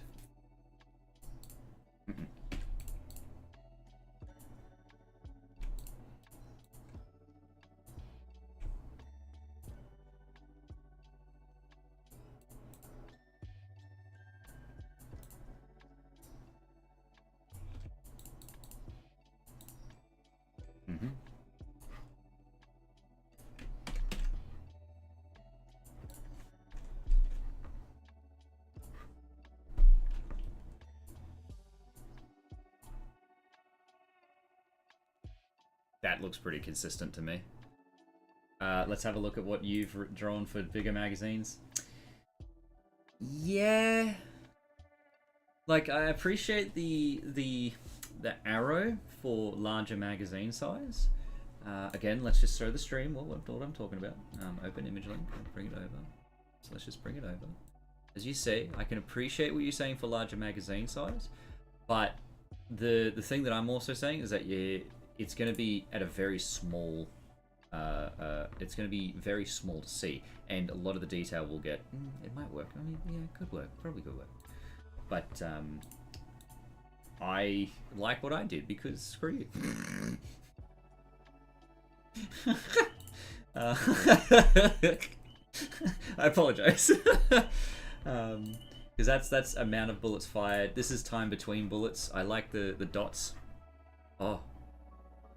Ad break ends in. Oh, we got an ad break now. Full Zero, you're still looking because you're on Discord or you're on YouTube. Great, but the rest of the team, yep, you're gonna have to go through an ad. I'm gonna have to wait for this to over. But pre-rolls are now disabled for only 30 minutes. So it's gonna turn back on. Like the pre-roll ads are gonna be enabled. Huh? I don't know. I don't like that at all. No, that's better. Yep. Like this? No. That's better. They are fun, aren't they? Like, making these little assets are really fun. Because it's like, it's great to try and... I'm looking down here specifically at the bottom left. What's the one you sent? The one I'm making... This one specifically is rate of fire. This one is specifically rate of fire. Let's see what else you said. That's bullet count. I appreciate that one. That's good. I like that one. This one I'm keeping though.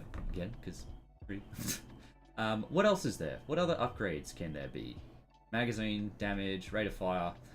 The only ones that I'm really like for the prawn specifically, I am doing a burst shot, so I reckon I'll actually copy this one, and then in the middle I'm going to put another one of these. That's what I'm specifically having as burst fire for the prawn. Grab this one here, because it's also going to be slightly inaccurate. There we go.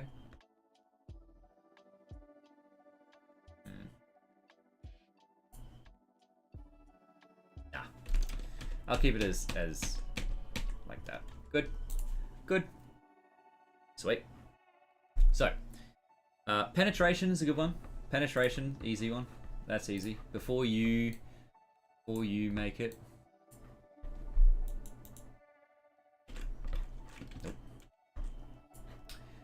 Or before I see what you've made, because again, you're probably a little bit quicker than this than me. That's fine.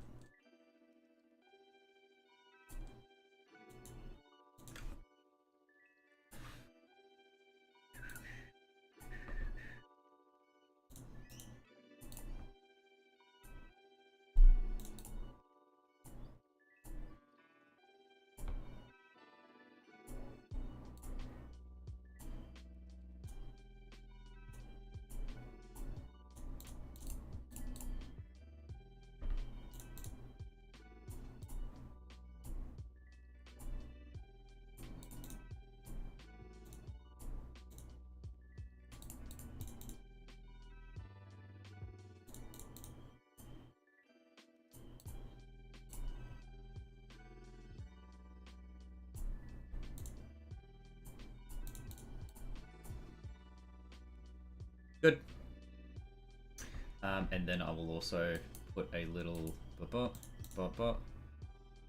and then maybe I can actually chuck this over to the left by 1 frame, 1 pixel, and then I can dot.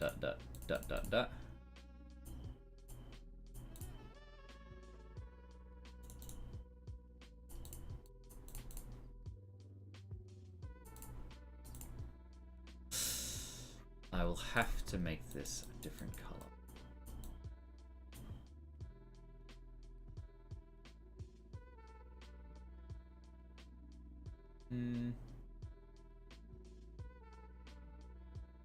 Kind of don't need that, do I? Yeah. That's fine. Look, that's okay. It's a bit worse. Let me see what you said. Yes, yeah, fun little distraction. Like, it's not bad. Like, it's not bad. Like, it's not bad. No, it's not bad. It's not bad. It's good. It's good. Like, it's good. I like that. It's a good little. I kind of like it because it looks like a rocket ship floating through the atmosphere of the planet. I like that. It's nice. It's nice. It's good. But this one's mine. Yeah. See what it looks like at low levels. Kind of looks like a squid trying to play for it.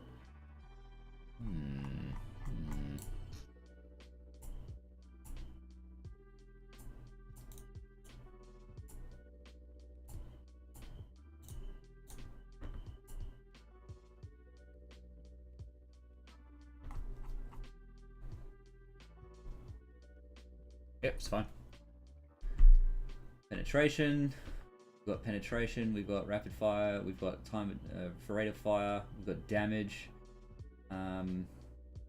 magazine size, multi-shot, bullet count, which I do want to have a shotgun as well. Shotgun is going to be what I would like to have as another a gun, so I'm just going to come up here to where's my scripts, to player stats, and I'm also just going to say I'm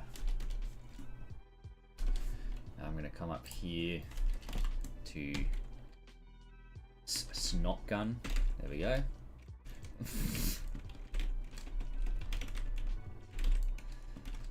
Shotgun damage, always a good one.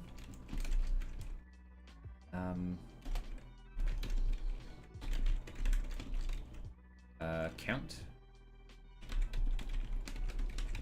Shotgun bullet count is an int, starts off at 5. Shotgun damage 0.3. Starts off as a float 0.3. And then what is bullet count? Const shotgun bullet count max equals 10. 10. It's fine. I'll change this later. And then what's the shotgun special ability upgrade?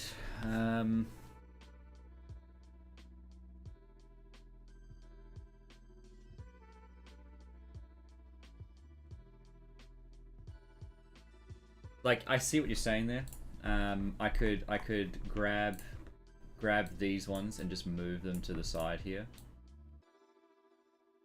Yeah, because it's pushed the thing forward, like you say. That makes sense.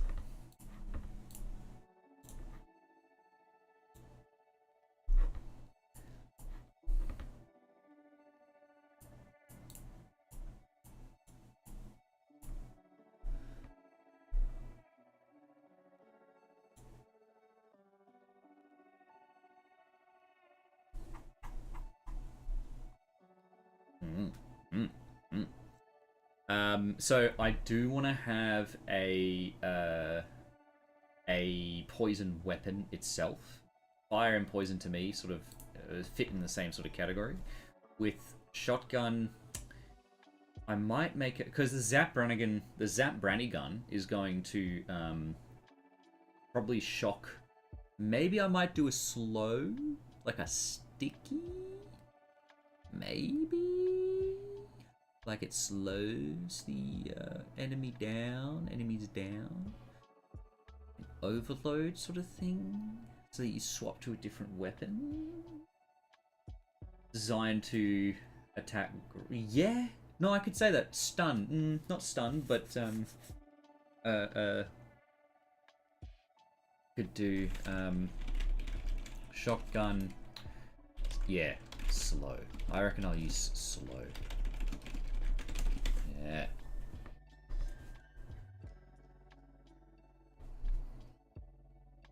Okay.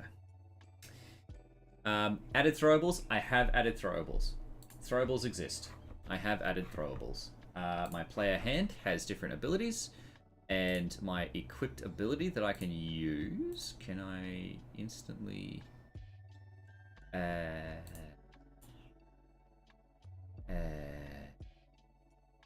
Load?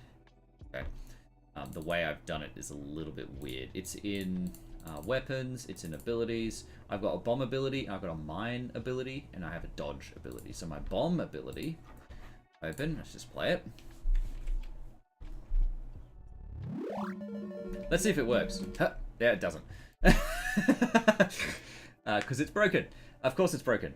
Because it's trying to refer to player strength.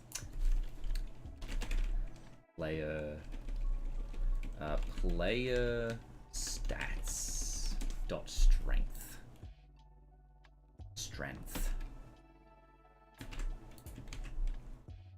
Now, where's this O coming from?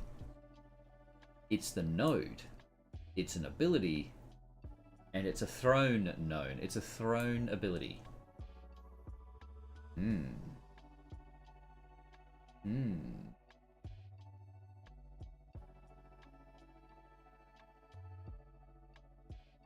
I'm gonna have to say player strength. So if I now come up to player stats, I now need to come up here and say var player strength. Okay. It is a float and equals to, we'll go with 1.0 to start with, and it will increase in very minor increments. Yeah, let's see if it works. Dead. That's all of these things. That's how. Oh. That's amusing. That is amusing. It's an entity, so it has to load the default entity spawn in animation, which was changed. So I need to go to prefabs, weapons, abilities, bomb ability. Open this up. Bomb ability. The thrown object is a bomb, which has the default spawn scene of nothing. Done. Come back to this. Ha! There we go. There's a bomb. There's a bomb. And they set each other off. There you go. See that? Yeah, they set each other off. You can play the game using only bombs if you want. Hang on. Ha. Hang on. Yeah. Yeah, let's go. Let's fight my enemies using just the bomb effect. Yeah, that's the way. Oh no. That's the way.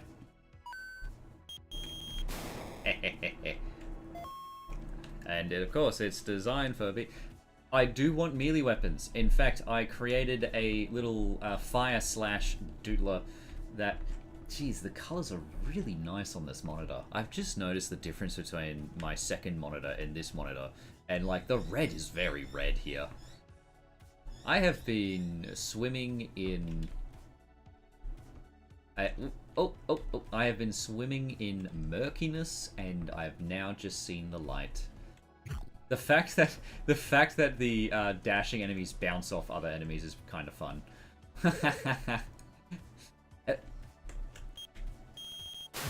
Ow! Oh, hang on. Hang on. That's the way.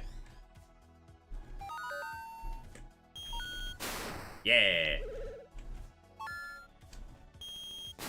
So, I looked through my materials and I do actually have a flame swipe. This sort of thing, which I was actually really quite proud of that I made.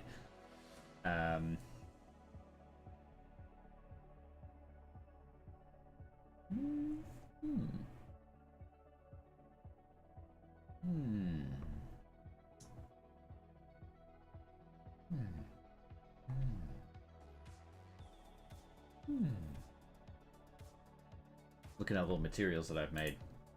I don't know what. Fine.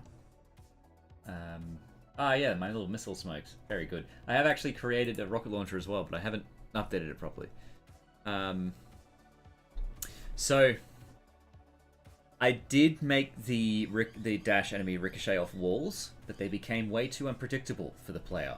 In my opinion, it is better if they bounce off of walls, or like if they disable a little bit when they bounce off of walls, just because they became a little bit too convoluted, especially to try and navigate through. So now I'm going to just clear and open. I'm gonna load prefabs, weapons, abilities, dodge, open. Cool. Save. I've been streaming for quite a while now, actually. Yeah. That's okay. I'm actually I might actually send my viewers over to you because I'm about to QQ out of this using World of Warcraft terminology. I've never played World of Warcraft. I never really went into it. Alt F4 for this maybe, but at the moment I am just seeing. Again, I've not really figured out what else I'm going to do with this.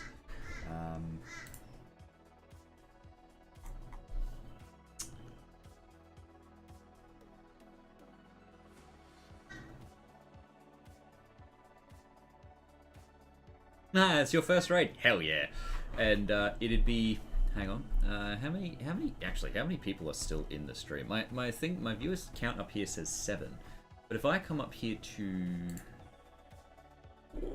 Where's the chat count? If I come up over here, users in chat, there we go. This looks like there's quite a few different users in the chat. So, added 2 nodes. Very good. 1, 2, 3, 4, 5, 6, 7, 8, 9, 10, 11, 12. Like, my viewer stat says 7, but the users in chat says 12. I don't know. Man, yeah. I've been lurking for half an hour, just got home, but going back out again, gotta fill out some forms. Go for it, mate. Hell yeah, filling out forms. That's the most adult thing you can fucking do. Honestly, filling out forms. Let's go. That one. Oh, no, that's... Well... Yeah... Yeah, that's okay. Let's just create, put this in a box so I don't feel claustrophobic. Actually, so I feel a little bit more claustrophobic. Or like I'm wrapping a warm blanket over the experience of buying things. I don't know. Too thick here. 1, 2. This continues up like this. Da da da. And then this one can come up like this. So that goes there. And then that comes up here, and that comes up here. Very good. This is not as important, but I'll draw it anyway, just so I know what I'm doing. Okay. I appreciate it. Yeah, it's wrong half the time, never useful. I'll always act as if I am talking to 100 people. I always do that for sure.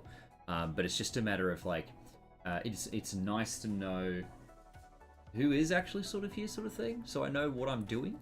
But yeah, no, I will send a raid over once I've finished this one. Which again, I don't even know how to. But anyway.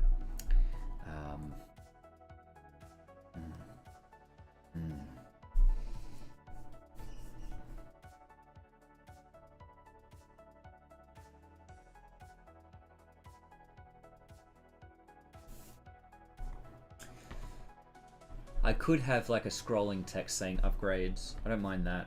Like I'm trying to avoid using text to describe things to the player. I'm avoiding using text to describe things to the player because I want the player to immediately understand what's going on.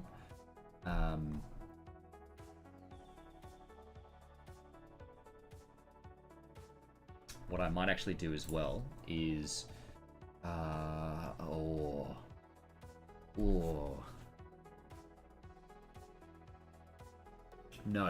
No, I won't do that. I was thinking of having an ability for the player to...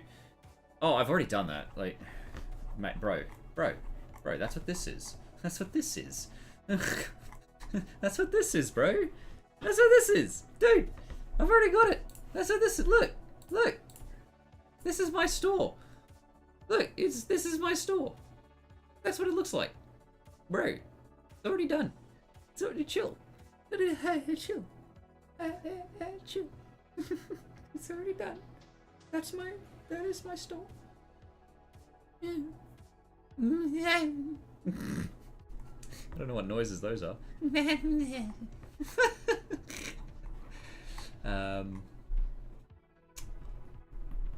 So yeah, I guess I wanna.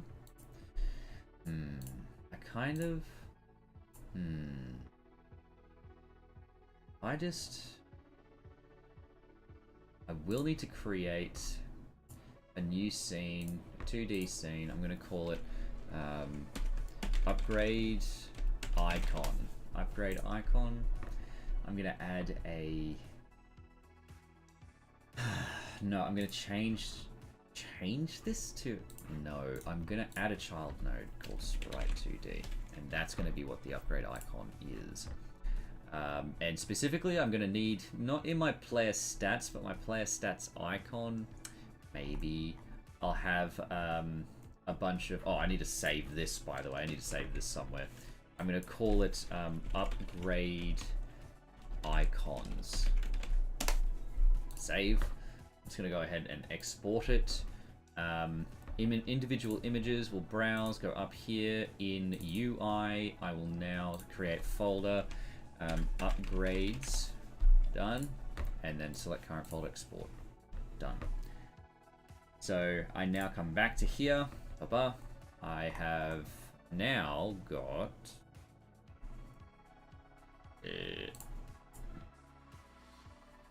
oh, I need to just come down here and in materials, UI, upgrades. I've got all of these ones. I will just jump this right there. Fine. That's for damage.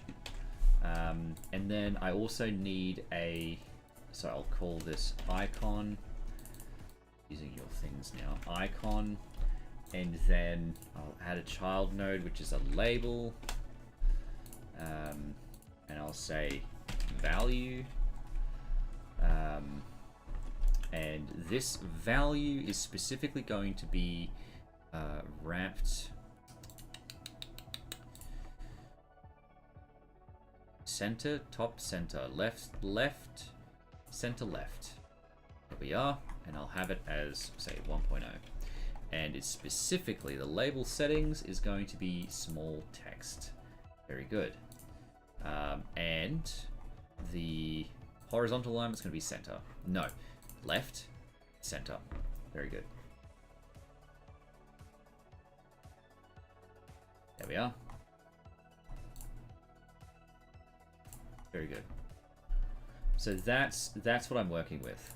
Okay, I'm now going to come back to. I'm going to save this real quick as a prefab UI.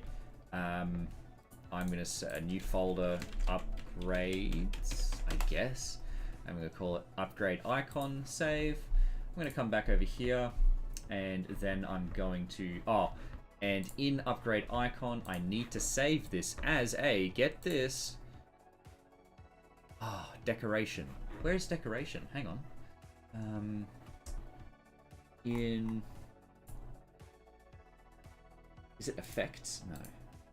Level, UI. Where is? Yeah, these are materials. Prefabs. Map elements. No. Entities? Decorations. There we are. So what are these saved as? Here. This one is a... What? A nothing?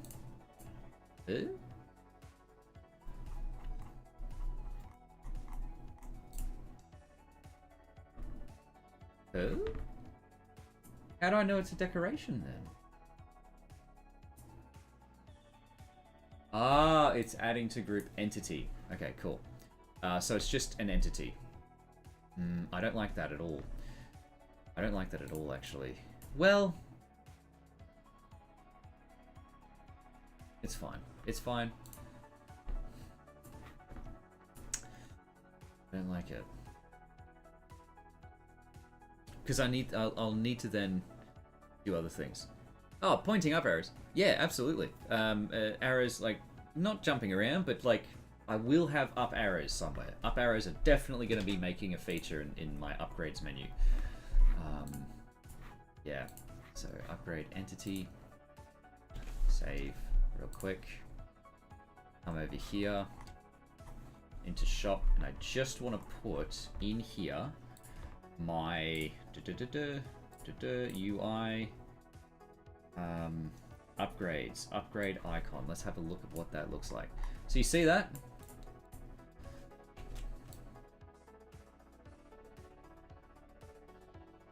So that's kind of what it's going to look like. And if I grab this and scale it up by ×2,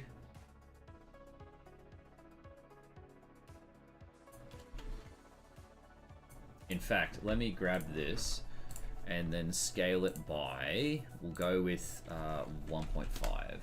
Whoopsie daisies. Something like that. Maybe? I could do it 2 too. That's fine. Obviously this is not going to be as big as it is. I dig the pixelation. What the fuck was that? I dig the pixelation. I'm going to divide this by 16. I'm going to get rid of the int value. I'm going to multiply it by 16. I'm going to...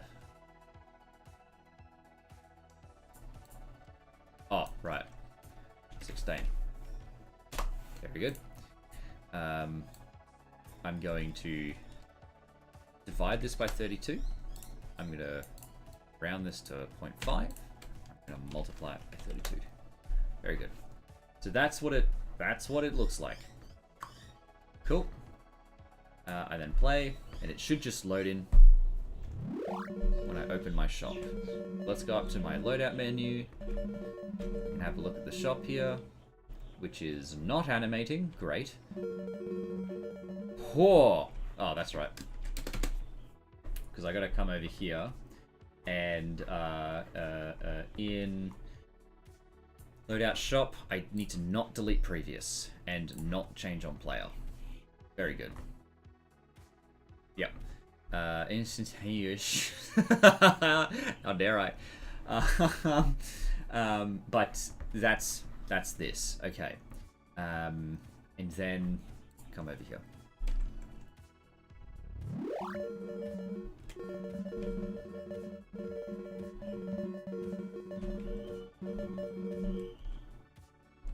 So this is my shop. So you have your gun, you come into your shop, and then when you're in the shop, depending on what gun you have on is what upgrades are visible. Why? Oh, okay. Entity.strength. Okay, I'm gonna need to go to player and then add strength back in.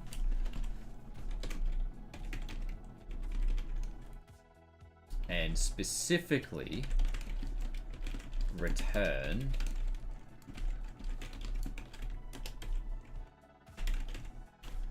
combat strength. Cool.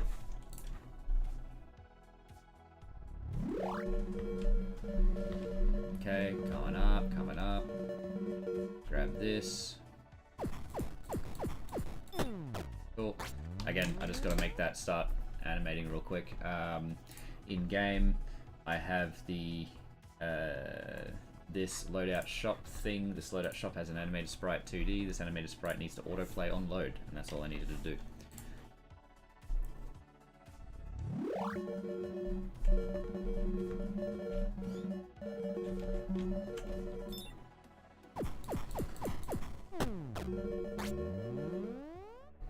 There you go. This is my shop now.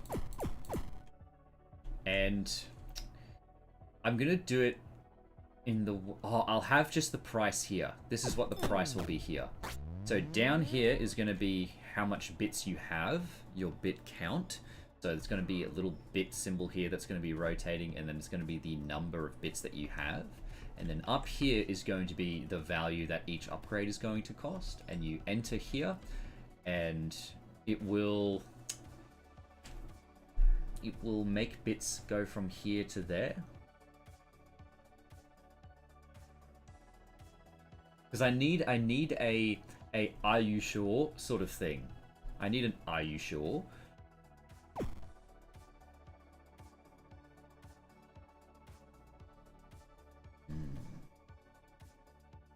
So that's sort of what I would need to do in that sense. I'd go like, are you sure? And then it'll transfer the bits across when you've selected the thing. And if you have another weapon, say like this, it will then change the upgrades that you have available to you based on the weapons that you have selected. Okay. It's gonna be rough to try and figure out how to program that stuff in.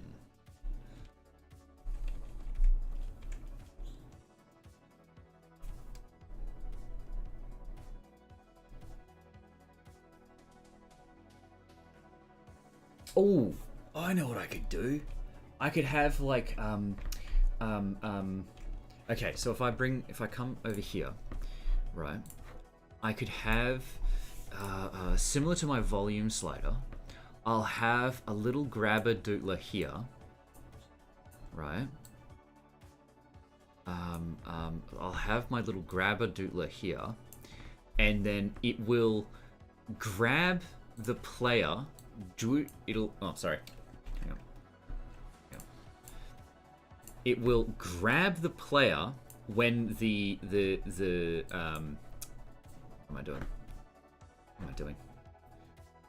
It'll only grab the player when the player has sufficient bits. I'm trying to, yeah.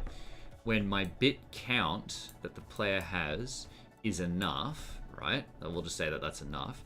It will grab the player.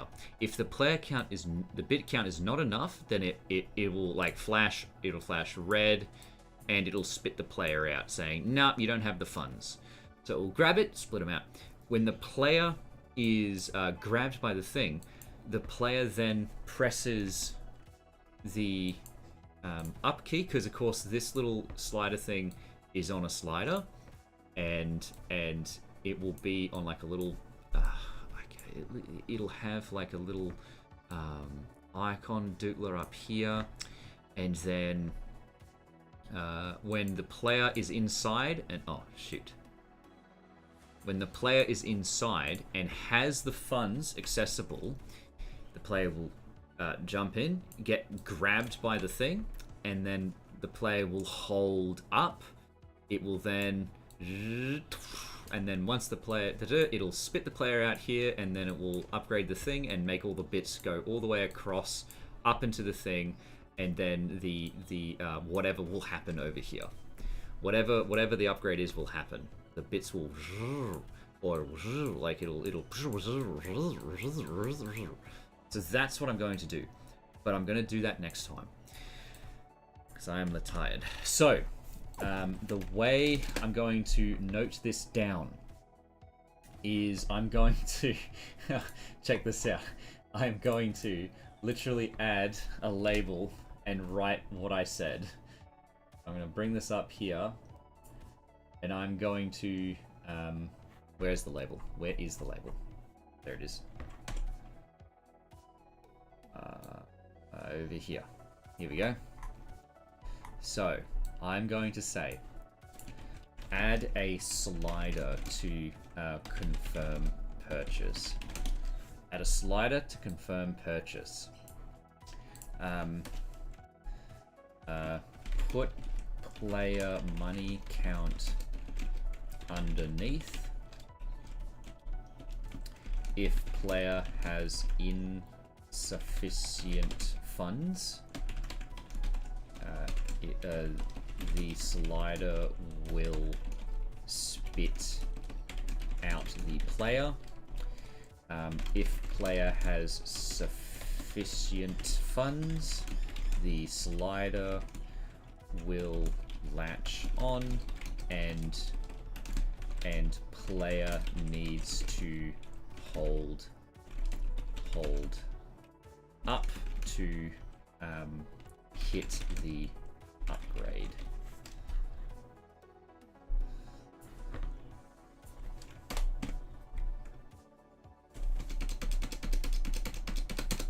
To hit the upgrade. Bits will then fly from the money count to the upgrade, and fun particle effects will happen. Cool. Cool. Alright, sweet. So add a slider to confirm purchase. If player money count underneath, put player money count underneath. If player has insufficient funds, the slider will spit out the player, make an sound. Spit out the player is fine. If player has sufficient funds, the slider will latch on. Player needs to hold up to hit the upgrade, and bits will fly from the money count to the upgrade, and then fun particle effects will happen. Excellent. Great. Wonderful. Sweet. I need to now go, because I have been streaming for 5.5 hours. What? That's a long time to be streaming. I'm tired. Okay. Yes, thank you so very much for joining me. Thank you, Argo, for the raid of people. I really appreciate it. Thank you for the new people. Thank you for the bits as well. Null and Void sending 30 bits. Fanny Slam sending 10 at the very start. My first ever bits amount was from Fanny Slam. Thank you for that. And Null and Void jumping in and immediately expanding an emote because he's a legend. Thank you. And of course my subs as well. Thank you, Fanny Slam, for the sub. And where's the activity feed? There it is. And thank you, Sarah Pixel, as well. And thank you. Wait, where the hell is it? Sarah Pixel Pixie. Yep, thank you for that sub. Where is it? Tier 1. Ah, here it is. Oh, YouTube. Oh, you've subscribed to me on YouTube. Ah, excellent. It comes up on the activity feed up here. Great. That's on there. But thank you, the Rithik and Fanny Slam, for the tier 1s. Appreciate it. And I will see you in the next one. Have a good day, guys. See you later, Pool Zero. I'll see you in the next one, hopefully tomorrow, but we'll see how it goes. Alrighty. Bye-bye. Bye now. Bye-bye now. Bye-bye. Okay. I'm done. I'm good. Full screen me. Sorry, I just wanted one more effect to use the transition because